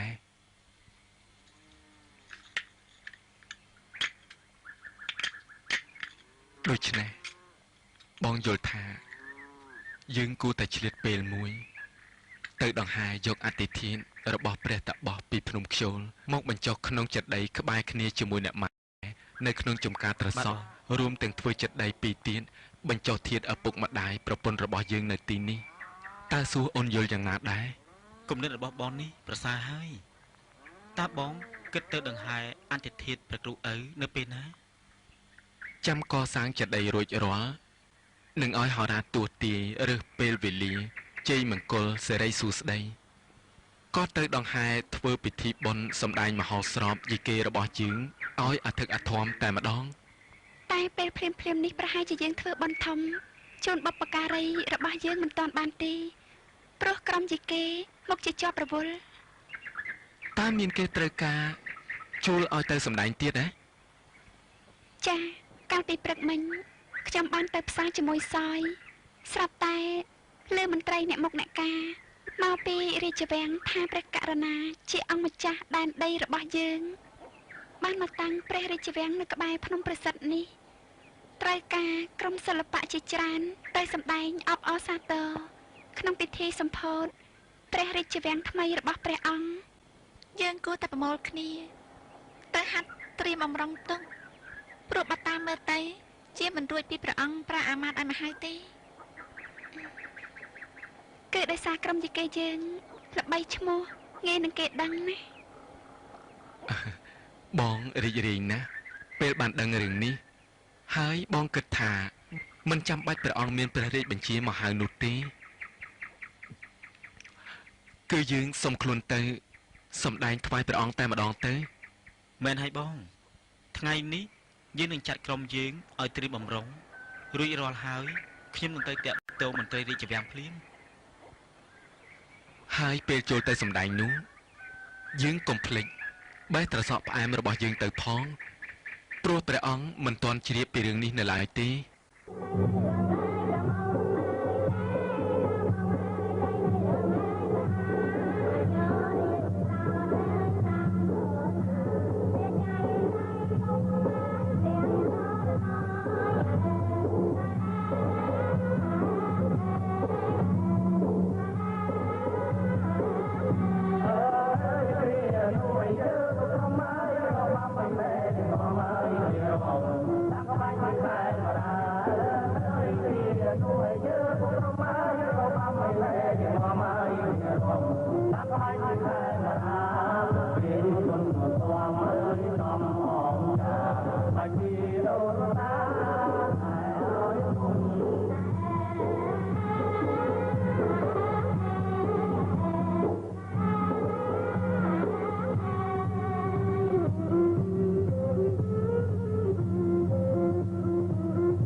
សោយកសក់ អរគុណមហាសីអូន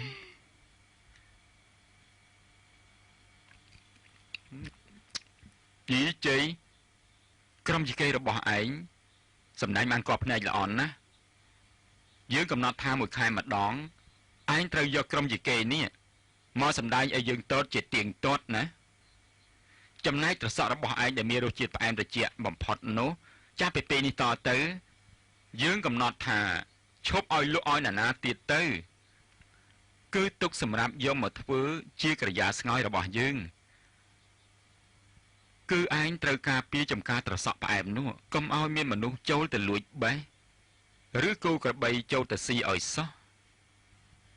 មិនឯងឮទេ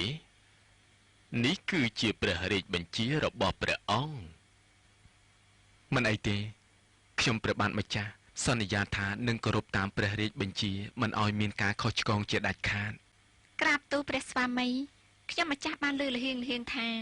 ជ័យនឹងសួរម្ចាស់ចំការដាំត្រសក់ផ្អែមនេះចុកខ្សែបញ្ញត្តិទៅវងផងណាគេទាំងពីរនាក់ព្យាយាមលាក់មិនឲ្យអ្នកណាដឹងទេ ហាតើដោយបន្ទូលរបស់ព្រះមហាក្សត្រយើងមែនទេជ័យតើពុជពងវងត្រកូលឯងទាំងពីរនាក់យ៉ាងម៉េចដែរទៅប្រាប់ឲ្យត្រង់មកកំលាក់ សូមព្រះរាជទានទោសតើព្រះរាជអគ្គមហេសីទ្រង់បានជ្រាបរឿងនេះពីណាមកក្រាបទូលទទួលរាជបញ្ជាតែជ័យគេថាដំរីស្លាប់យកចង្អេរបាំងមិនចិត្តទេណារឿងដែលព្រះមហេសីទ្រង់ជ្រាបគឺយើងជាអ្នកទូលថ្វាយព្រោះកាលពី5ឆ្នាំមុនយើងបានទទួលរាជបញ្ជាពីព្រះមហេសីឲ្យនាំយកដង្វាយនិងចង្ហាន់ផ្សេងទៅប្រគេនព្រះសង្ឃទូតដងនិងតាបោះអេសីតាមអាស្រមនានាក៏បានជួបនឹងព្រះតាបោះមួយអង្គព្រះនាមព្រះបទុមតាបោះជាព្រះរាជបុត្ររបស់ព្រះបាទចក្រពត្តិរាជទ្រង់បានមកសាងព្រះភ្នោះនៅទីនោះតាំងពីក្មេងទ្រង់បានខ្សឹបប្រាប់ទៀតថាសពថ្ងៃនេះទ្រង់នៅសល់កូន2នាក់ដែលម្ដាយជារាជសុតសាទគឺជ័យនឹងសួរនេះឯងក្រាបទូលសូមទ្រង់ជ្រាបក្រមល្អងធូលីព្រះបាទរឿងនេះគឺពិតដូចជាពាក្យអុកញ៉ាក្រឡាហោមមែនតែដោយយល់ថាបិតាទូលបង្គំដូចជាបែកចេញឆ្ងាយពីរាជវង្សហើយនោះទើបទូលបង្គំទាំងពីរអ្នកបងប្អូនមិនចង់ឲ្យរឿងនេះខ្យល់ខ្ចាយវែងឆ្ងាយទេទោះបីយ៉ាងណាក៏ឯងទាំងពីរនាក់ជាប់ជាប្រញាប់វង្សដែរដូច្នេះក្នុងទូនាទីរបស់ឯងដែលបានខិតខំកសាងសិល្បៈវប្បធម៌ឲ្យគង់វង្សនៅក្នុងភូមិស្រុកនេះនឹងត្រូវមានភារកិច្ចថែទាំចំការត្រសក់សម្រាប់យើងផងនោះយើងនឹងប្រគល់ងារឲ្យឯងជាពញាជ័យនិងពញាសួរចាប់ពីពេលនេះតទៅហុញមកជួយគ្នា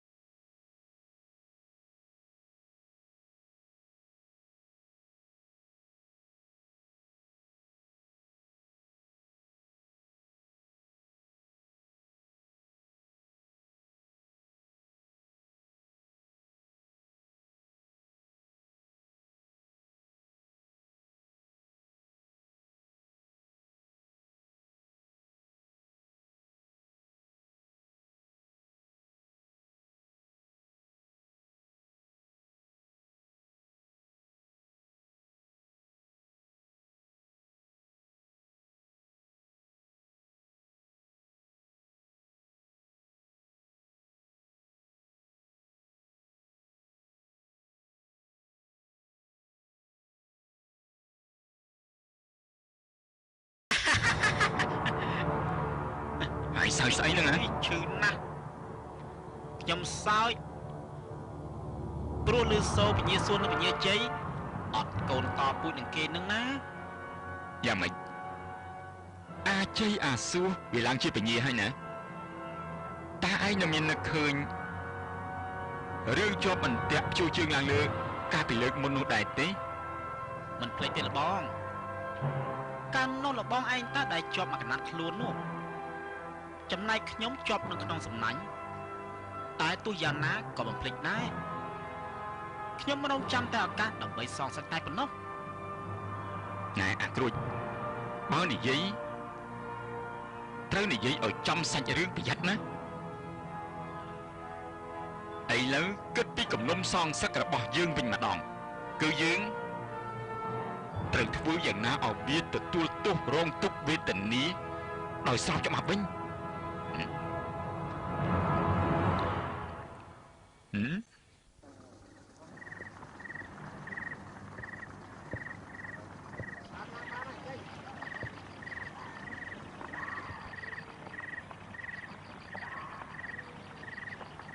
គិតទៅគ្រួសារយើងទាំងពីរអ្នកបងប្អូនអភ័ព្វណាស់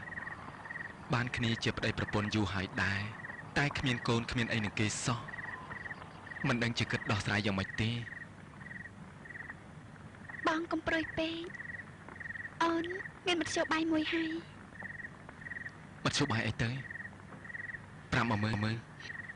តើធ្វើយ៉ាងណាដើម្បីឲ្យបានកូនបន្តវង្សត្រកូលនឹងគេបើវាមិនកើតជាការអីទាំងអស់គ្នាអញ្ចឹងយើងគិតសុំកូនគេមកចិញ្ចឹមទៅមានតែមធ្យោបាយមួយនេះទេព្រោះយើងកាន់តែចាស់ហើយបងខ្ញុំទៅមើលដំឡូងសិនចុះគិតទៅសុំកូនឯណាទៅរឿងនេះគួរតែគិតឲ្យបានស្រួលបួលសិនព្រោះកូនមិនចេះតែបានដោយកន្លងធរទាំងអស់នោះទេស្រួលមិនស្រួលយកមកនាំតែដំបៅដើមទ្រូងដោយពាក្យគេថាកូនដែលកើតមកហើយស្លាប់ទៅវិញនិងកូនដែលមិនទាន់កើតទោះជាលំបាកព្រួយយ៉ាងណាក៏មិនស្មើនឹងកូនដែលកើតមកហើយបង្កទុក្ខលំបាកឲ្យឪពុកម្ដាយជាប់រហូតនោះទេនេះគ្រាន់តែជាកម្រងទេអ្នកប្តីព្រោះតែខ្លាចយ៉ាងនឹងហើយបានជាទ្រាំលំបាកដោយសពថ្ងៃនេះរហូតមក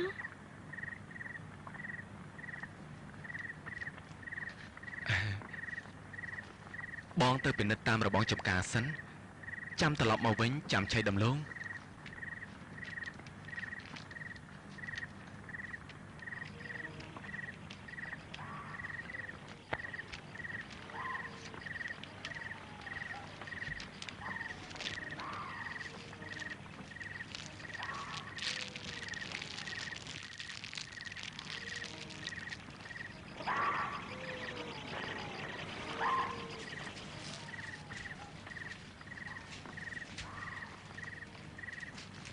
មានឃើញអីប្លែកទេបង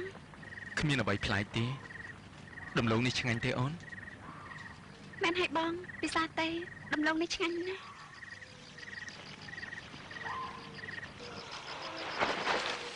នេះសំឡេងស្អីហ្នឹងយីបងក្បៃពីណាចូលមកក្នុងចំការតសក់យើងខ្ទេចខ្ទីតសក់អស់ហើយហើយក្បៃពីណាគេលេងអាស៊ីយុបផ្ដេសផ្ដាអញ្ចឹង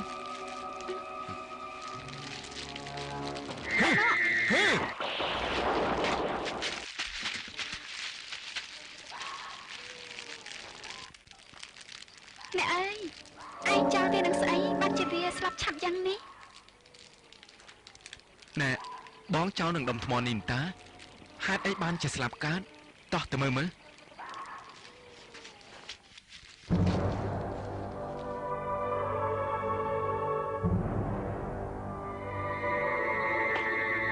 ះជាដុំថ្មដែលបងចោលដុំថ្មនេះតូចសោះហេតុអីបានជាក្របីនេះងាប់បងជ័យមិនក៏ក្របីខ្ញុំងាប់ថាម៉េចនឹងជាក្របីរបស់ប៉ក់ឯងហ៎ចុះហេតុអីបានជាបណ្ដោយឲ្យវាដើរផ្ដេសផ្ដាស់ពេលយប់ចូលមកបំផ្លាញចំការត្រសក់របស់ខ្ញុំអញ្ចឹងមិនបានជាប៉ក់ឯងមិនព្រមចងវាឲ្យបានត្រឹមត្រូវផងទៅក្រែងឯងដឹងថានេះជាចំការត្រសក់របស់លួងដែរខ្ញុំមិនមែនបណ្ដោយទេតែវាដាច់រួចចេញពីក្រោលខ្ញុំខំតាមរកជាមួយនឹងក្រូចពេញមួយយប់ទៅហើយមិនដឹងជាវាមកដល់ទីនេះសោះតើហេតុអីបានជាបងសម្លាប់ក្របីខ្ញុំគ្មានបំណងសម្លាប់ក្របីនេះទេគឺខ្ញុំគ្រាន់តែចោលវានឹងដុំថ្មប៉ិនក៏ដៃនេះបំណងចង់បង្អើលវាឲ្យរត់តែប៉ុណ្ណោះមិនដឹងជាយ៉ាងណាបានជាក្របីនេះងាប់ខ្ញុំមិនជឿសម្ដីលបងទេគឺលបងមានបំណងចង់សម្លាប់ក្របីខ្ញុំត្រូវតែប្តឹងចៅក្រមឲ្យលបងសងក្របីខ្ញុំវិញត្រូវតាមចិត្តឯងចុះទោះជាយ៉ាងណាខ្ញុំ គ្មានបំណងសម្រាប់ក្របីឯងទេ ប៉ុន្តែយ៉ាងណាក៏ដោយស្អែកតែបងគង់តែដឹងទេតោះ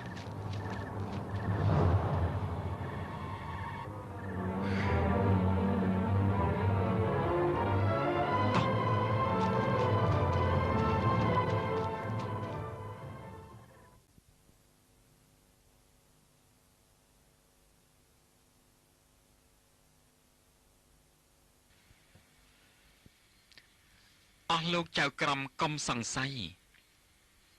ត្បិតបញ្ញាជ័យម្ចាស់ចំការចោលក្របីខ្ញុំឲ្យមរណាគ្មានពិចារណារកខុសត្រូវខ្ញុំសុំឲ្យសងក្របីវិញតែជ័យតូមនិញរៀងញ៉ែញើសូមលោកចៅក្រមកុំស្ងៀមនៅជួយរកខុសត្រូវឲ្យខ្ញុំផង ខ្ញុំគ្មានគំនិតចោលក្របីបក់ឲ្យខ្សិនខ្សៃសោះឡើយហងចោលនេះគ្រាន់តែមានបំណងឲ្យវាប្រែខ្នងត្រឡប់ក្រោយខ្ញុំចោលនឹងដុំថ្មតូចពិតក្នុងយប់ងងឹតពីចម្ងាយហេតុអីក្របីត្រូវពោះធ្លីពាក្យបក់និយាយមិនសមទេ ទោះសមមិនសមតាមមាត្រាអ្នកបានប្រហារក្របីគេត្រូវតែសងវិញកុំខ្នន់គ្នាកុំបាច់កិច្ចកែប្រែរកត្រូវ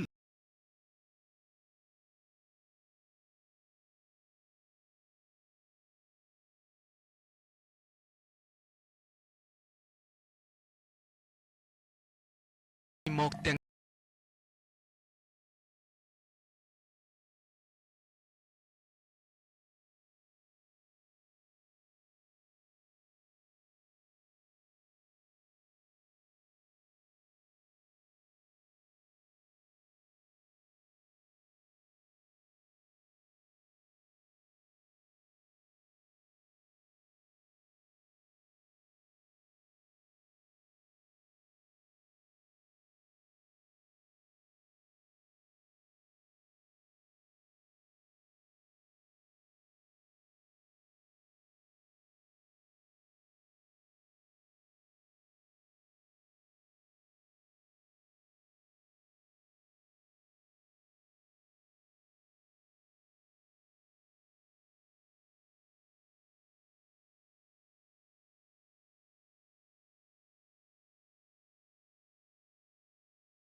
បើតាមពាក្យអ្នកម្ចាស់ក្របីយើងសេនាបតីមិនកន្តើយថ្លឹងថ្លែងនឹងពាក្យចុងចម្លើយពិចារណាហើយសូមឆ្លើយថារឿងនេះត្រូវតែពញាជ័យស្រង់ក្របីទៅបកវិញរា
អូ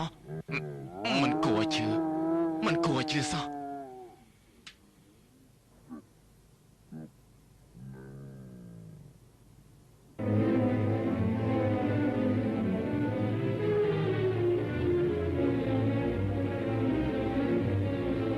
សូមក្រាបបង្គំទូលក្របីដែលជ័យចោលនោះធ្លាយពោះងាប់ហើយក្រាបទូល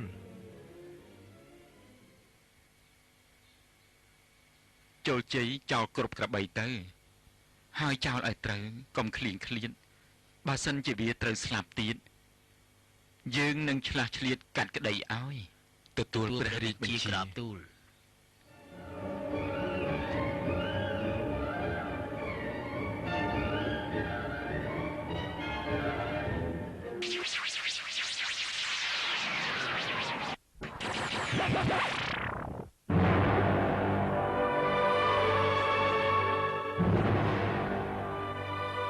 ការពិតជ័យនៅចាំចំការមិនប៉ង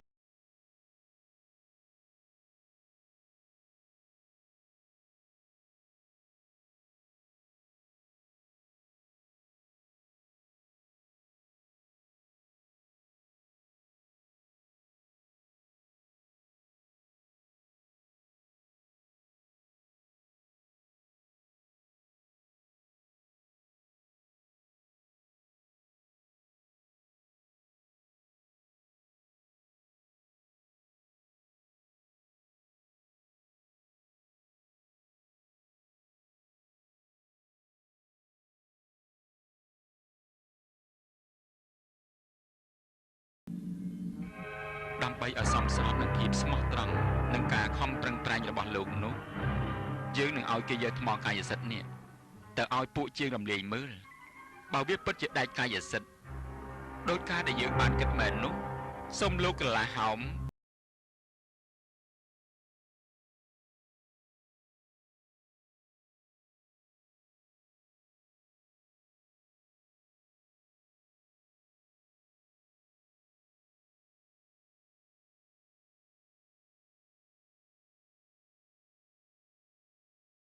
ទាំងពីរទៅតក្តីនៅឯរាជវាំងនោះយ៉ាងម៉េចទៅហើយបានជាមិនឃើញត្រឡប់មកវិញសោះមិនដឹងជាយ៉ាងណាទេមកវត្តទៅតក្តីចាញ់គ្រូនឹងប៉ក់ទៅ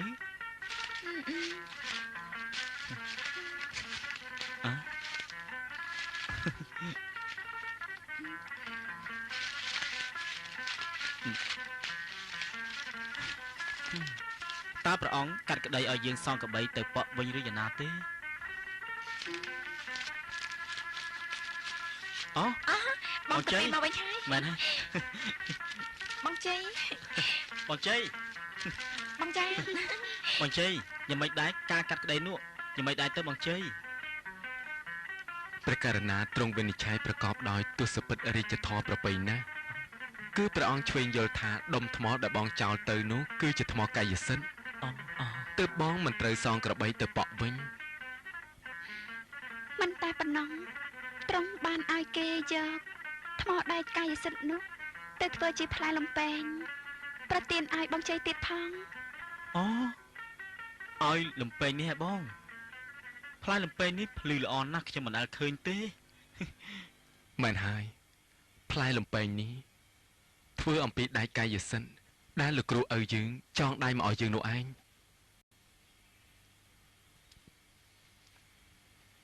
ព្រះករណាប្រទានមកបងទុកជាអាវុធការពាររក្សាដីចំការត្រសក់លួងដោយព្រះអង្គសន្មតឈ្មោះថាលំពែងជ័យទៀតផងហើយព្រះករណាមានបន្ទូលទៀតថាញាជ័យលំពែងជ័យនេះគឺជាលំពែងអញ្ញាសឹកយើងប្រទានដល់អ្នកដើម្បីរក្សាការពារចំការត្រសក់ផ្អែមរបស់យើងបើអ្នកណាទោះជាមនុស្សឬក៏សត្វប្រឡាត់ដែលហ៊ានបំពីបំពេញចូលចំការយើងនោះឯងអាចចោលលំពែងប្រហារបានដោយគ្មានទោសពៃ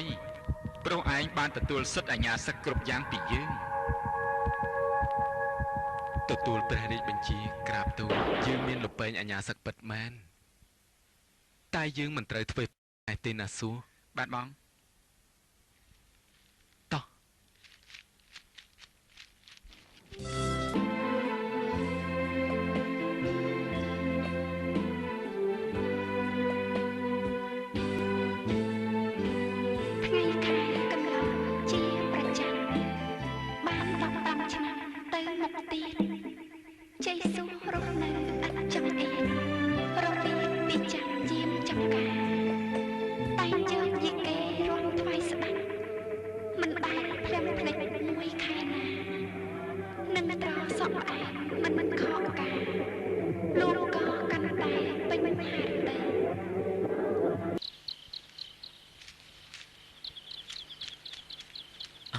តោះយើងត្រឡប់ទៅវិញអនសយបងទាំងពីរក៏មកដល់ហើយ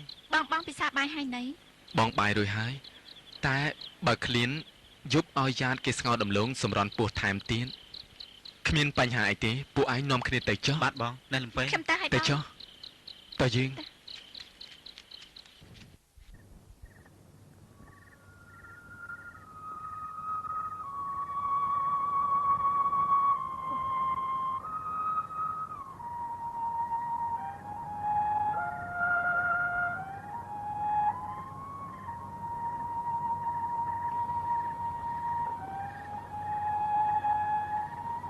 លោកមហាមន្ត្រី ក្រាបទូល យប់នេះយើងអបសុកក្នុងចិត្តពុនពេកណាស់នឹកចង់ទៅលេងចំការត្រសក់របស់ពញាជ័យម្ដង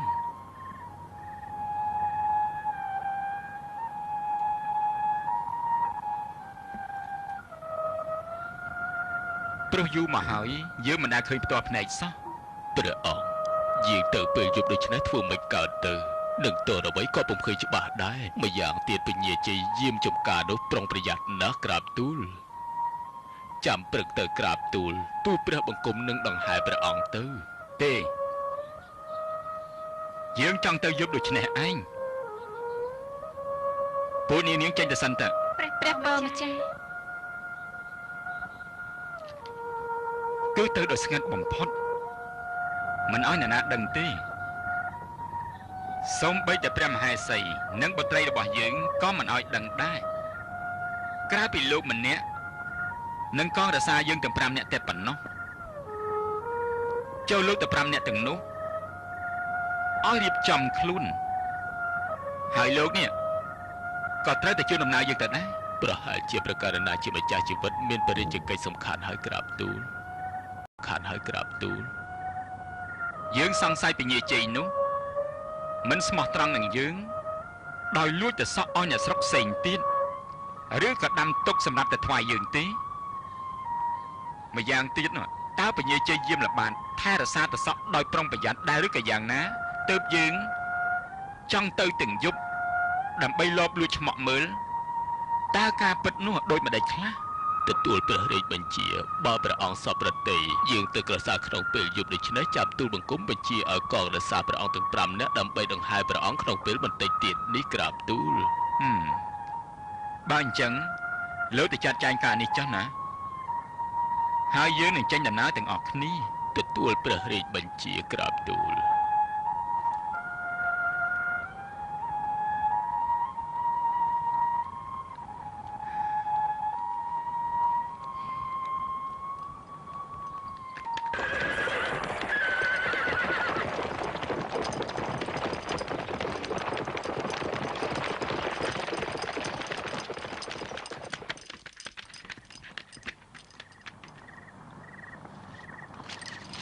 ក្រាបទូលព្រះអង្គខាងមុខគឺចំការពញាជ័យហើយ អញ្ចឹងពួកអ្នករាល់គ្នានៅចាំយើងទីនេះចុះយើងចូលតែម្នាក់ឯងទៅបានហើយណាមិនយូរប្រហែលយើងនឹងត្រឡប់មកវិញ សូមប្រកាសណាថ្លៃពិសេសប្រុងប្រយ័ត្នប្រកាយផលក្រាបទូលក្រែងមានហេតុភេទអ្វីកើតឡើង គ្មានអ្វីកើតឡើងទេពេលថ្មនេះប្រហែលជាពញាជ័យកំពុងតែដេកលំស្កប់ស្កល់ហើយគេមិនដឹងថាយើងលបចូលមកក្នុងនេះទេ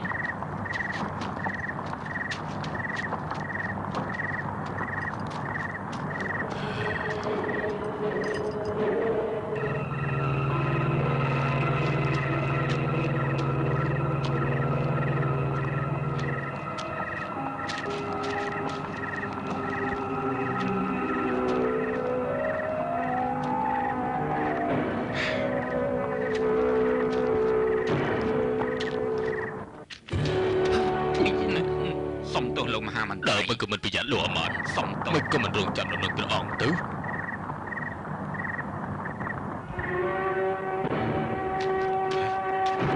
ខ្ញុំកំពុងតែព្រួយបារម្ភដែរបាក់ណាជាបក់នឹងគ្រួយហើយច្បាស់ជាពីរនាក់នឹងហើយអ្នកណាគេអ្នកណាឈប់សិនអញមិនត្រូវឆ្លើយទេឆ្លើយទៅនាំតែខ្លួនជ័យព ព្រមអញជាស្ដេចហេតុអីក៏លួចចូលចំការរបស់ព្រានអញ្ចឹងអ្នកណាគេឈប់អ្នកណាឈប់សិនឈប់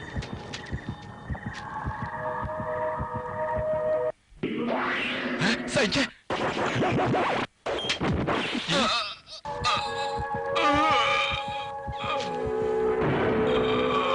ជួយផងជួយទូលបង្គំមើលពីចម្ងាយឃើញស្ទង់ទូលបង្គំខំស្រែកសួរតែព្រះអង្គមិនព្រមមានបន្ទូលលោកបង្គំក៏ចោលលំបែងច្បាស់ថានរណាជានរណាសិនលោកមិនគួរធ្វើបែបនេះទេកុំបន្ទោសពញាជ័យអីព្រះអង្គគេមិនខុសទេព្រះអង្គគេបំពេញតួនាទីរបស់គេបានល្អណាស់ព្រះអង្គពញាជ័យលំបែងនេះដកមនុស្សទេគិតយ៉ាងម៉េចទៅ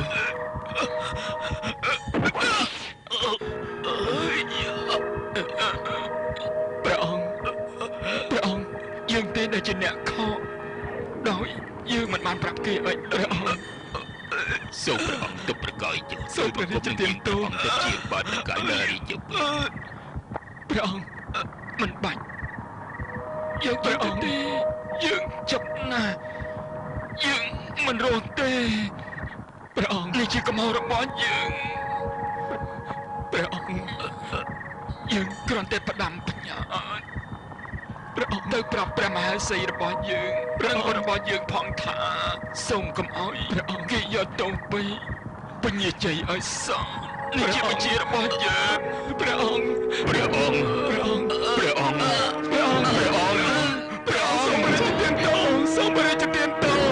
សូមព្រះរាជទានទោសខ្ញុំជាអ្នកធ្វើកុដព្រះអង្គខ្ញុំជាឃាតករខ្ញុំត្រូវតែមានទោសជាមិនរួចទេពញាជ័យលោកកុំភ័យអីព្រះបន្ទូលរបស់ព្រះអង្គផ្ដាំហើយគ្មាននរណាហ៊ានល្មើសបានទេខ្ញុំជាឃាតករ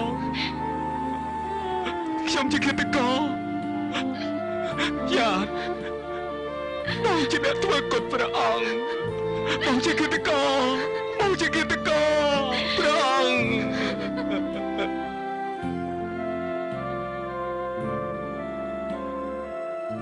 ហេតុអ្វីខ្ញុំខ្លាយខ្លួនជាឃាតករទ្រង់តែញាប់រត់ធន់ពេលក្រៃ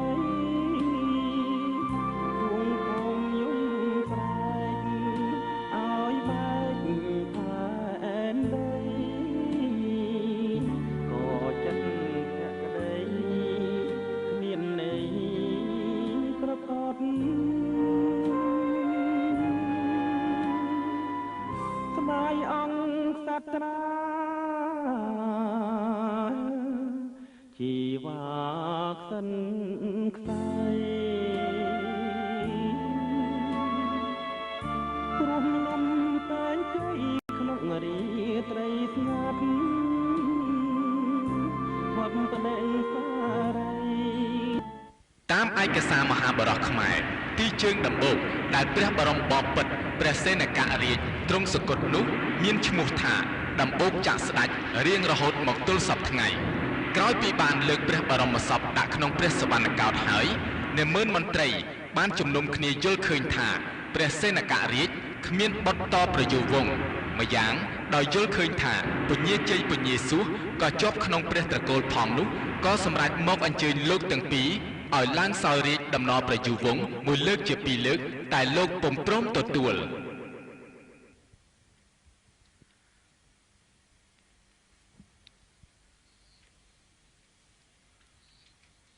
ក្រុមប្រឹក្សារាជបល្ល័ង្កនាម៉ឺនសព្វមុខមន្ត្រីសេនាបតីគ្រប់ជាន់ថ្នាក់បានពិភាក្សាឯកភាពសូមមកយាមព្រះអង្គម្ដងទៀត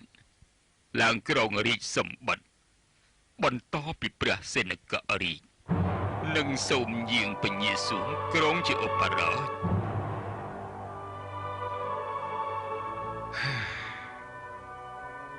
ជ យើងបានបដិសេធចំពោះការស្នើនេះម្ដងរួចមកហើយថាយើងពេញចិត្តនឹងជីវភាពដោយសពថ្ងៃនេះណាស់ហើយយើងមិនអាចទៅចោលក្រុមសិល្បៈរបស់យើងបានទេសូមព្រះអង្គស្រោចស្រង់ព្រះនគរដែលកំពុងខ្វះព្រះអគ្គមគ្គទេសក្រាបទូលចំណែកក្រុមសិល្បៈសូមព្រះអង្គគំព្រួយប្រតិឲ្យសោះក្រុមសិល្បៈទាំងមូលត្រូវយកទៅក្នុងរាជវាំងទាំងអស់ដើម្បីពង្រីកឲ្យធំទូលាយទុកថ្វាយព្រះអង្គតទៅថ្ងៃក្រោយទៀត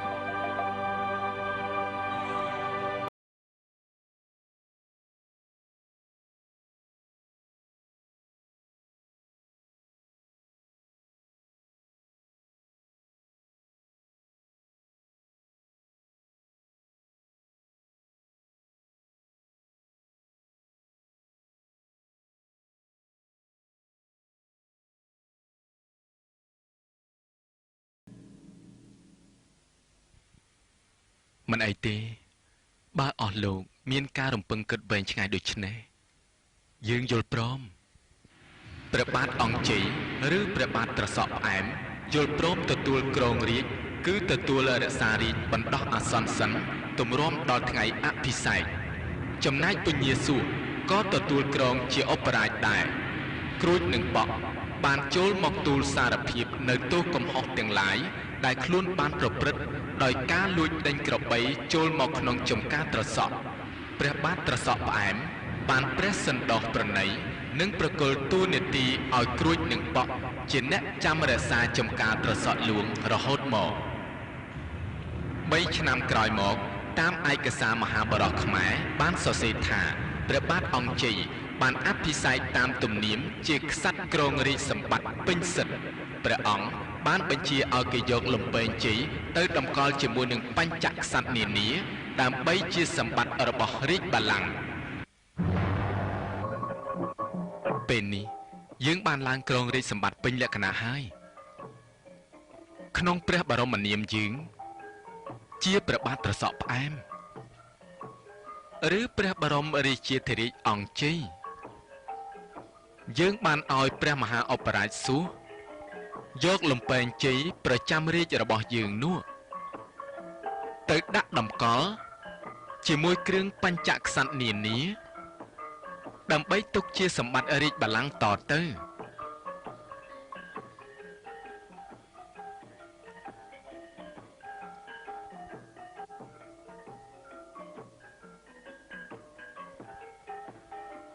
ចូលព្រះមហាឧបរាជចាត់ឲ្យមានការសម្ដែងសិល្បៈគ្រប់ប្រភេទ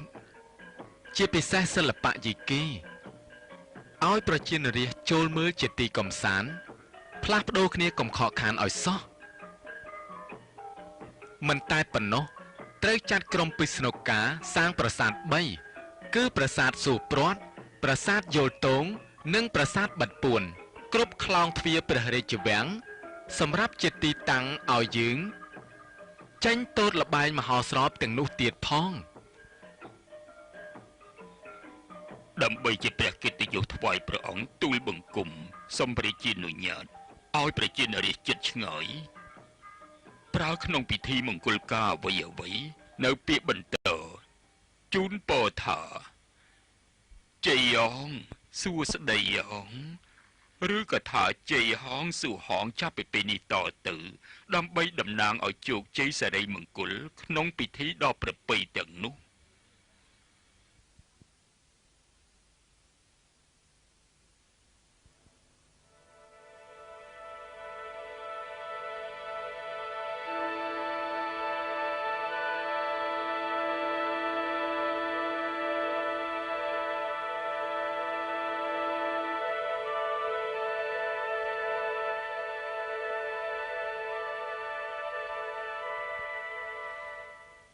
ល្អចូលលោកមហាមន្ត្រីចាត់ចែងឲ្យគេផ្សព្វផ្សាយទៅតាមបំណងប្រាថ្នារបស់ប្រជានុរាស្ត្រចុះយើងមិនជំទាស់ទេសូមអរព្រគុណក្រាបទូលព្រះអង្គកាលទូលបង្គំយកលំពែងជ័យទៅតម្កល់ទុកជាមួយគ្រឿងបញ្ចក្សត្រនោះទូលបង្គំបានឃើញ គ្រឿងព្រះបញ្ចក្សត្រនោះបានបាត់ពីក្បួនតម្រាអស់ជាច្រើនដូចជាទេវរូប21ព្រះអង្គព្រះសង្ឃសម្រិទ្ធ1ព្រះគុណនឌីសម្រិទ្ធ1ព្រះខ្លោះសម្រិទ្ធ1និងក្រុមព្រះបរោហិត7នាក់ទៀតតើរបស់ទាំងអស់នោះបាត់ពីកាលណាមកក្រាបទូលរបស់ពិសេសទាំងនោះបាត់កាលពីទឹកលិចព្រះនគរគឺលាវនឹងសៀមគេបន្លំយកទៅបន្តិចម្នាក់បានជាយើងអន្តរាយរហូតដល់ពេលនេះយើងមកសោយរាជតប្រយុវងនេះมันបានបរិបូរណ៍ដោយគ្រឿងបញ្ចក្សត្រនិងព្រះបរោហិតទេហេតុនេះហើយបានជាព្រះនគរខ្សត់ខ្សោយជារៀងរហូតមក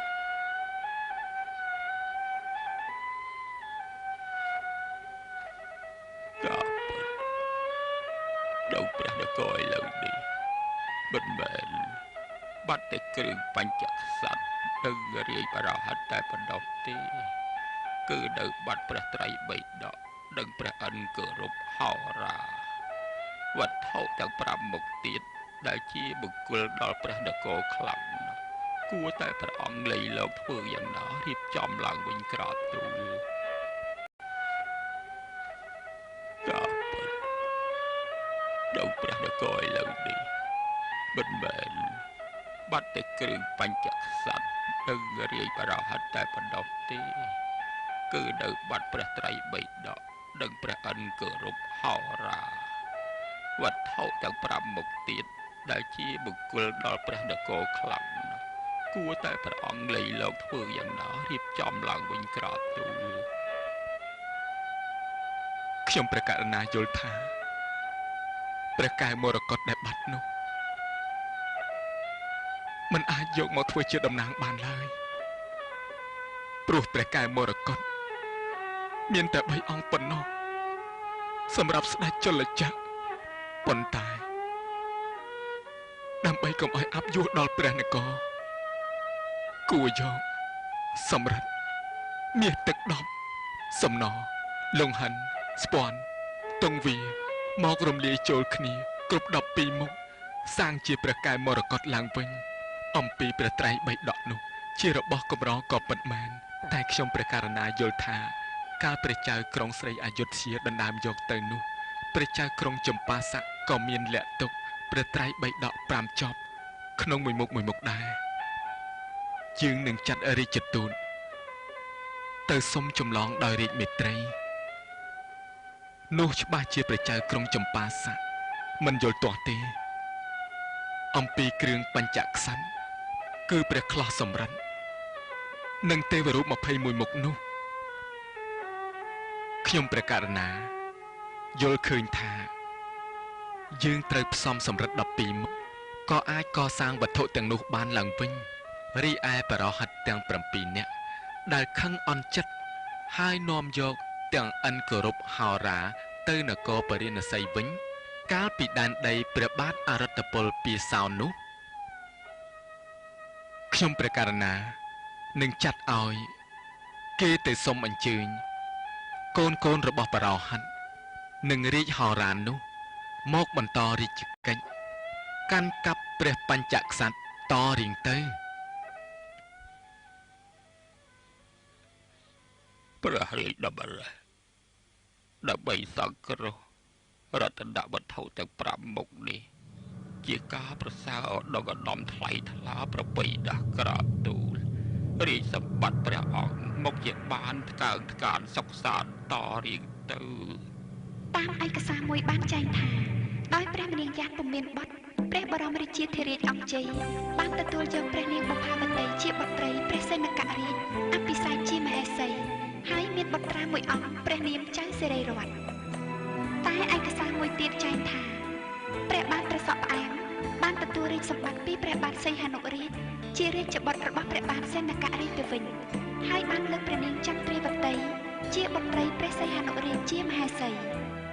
បីយ៉ាងណាក៏ដោយព្រះបាទត្រសក់ផ្អែមឬព្រះបាទអង្គជ័យព្រះអង្គជាក្សត្រដ៏ខ្លាំងពូកែមួយអង្គដែលចរិតក្នុងព្រះរាជវង្សាវតារមហាបរោះខ្មែរទាំងផ្នែកសង្គមធម៌និងវប្បធម៌ដោយព្រះអង្គបានកសាងប្រាសាទទុកជាគេយ៉ាងច្រើនរហូតមកទល់បច្ចុប្បន្ននេះជនជាតិកម្ពុជាល្បីល្បាញស្រីនៅគ្រួសារជួបជុំរស់សែនលោរំសំហោសប្បាយទឹកដីសែនទូលាយគេទៅជួជាតិខ្មែរលន់លីលើលោកកា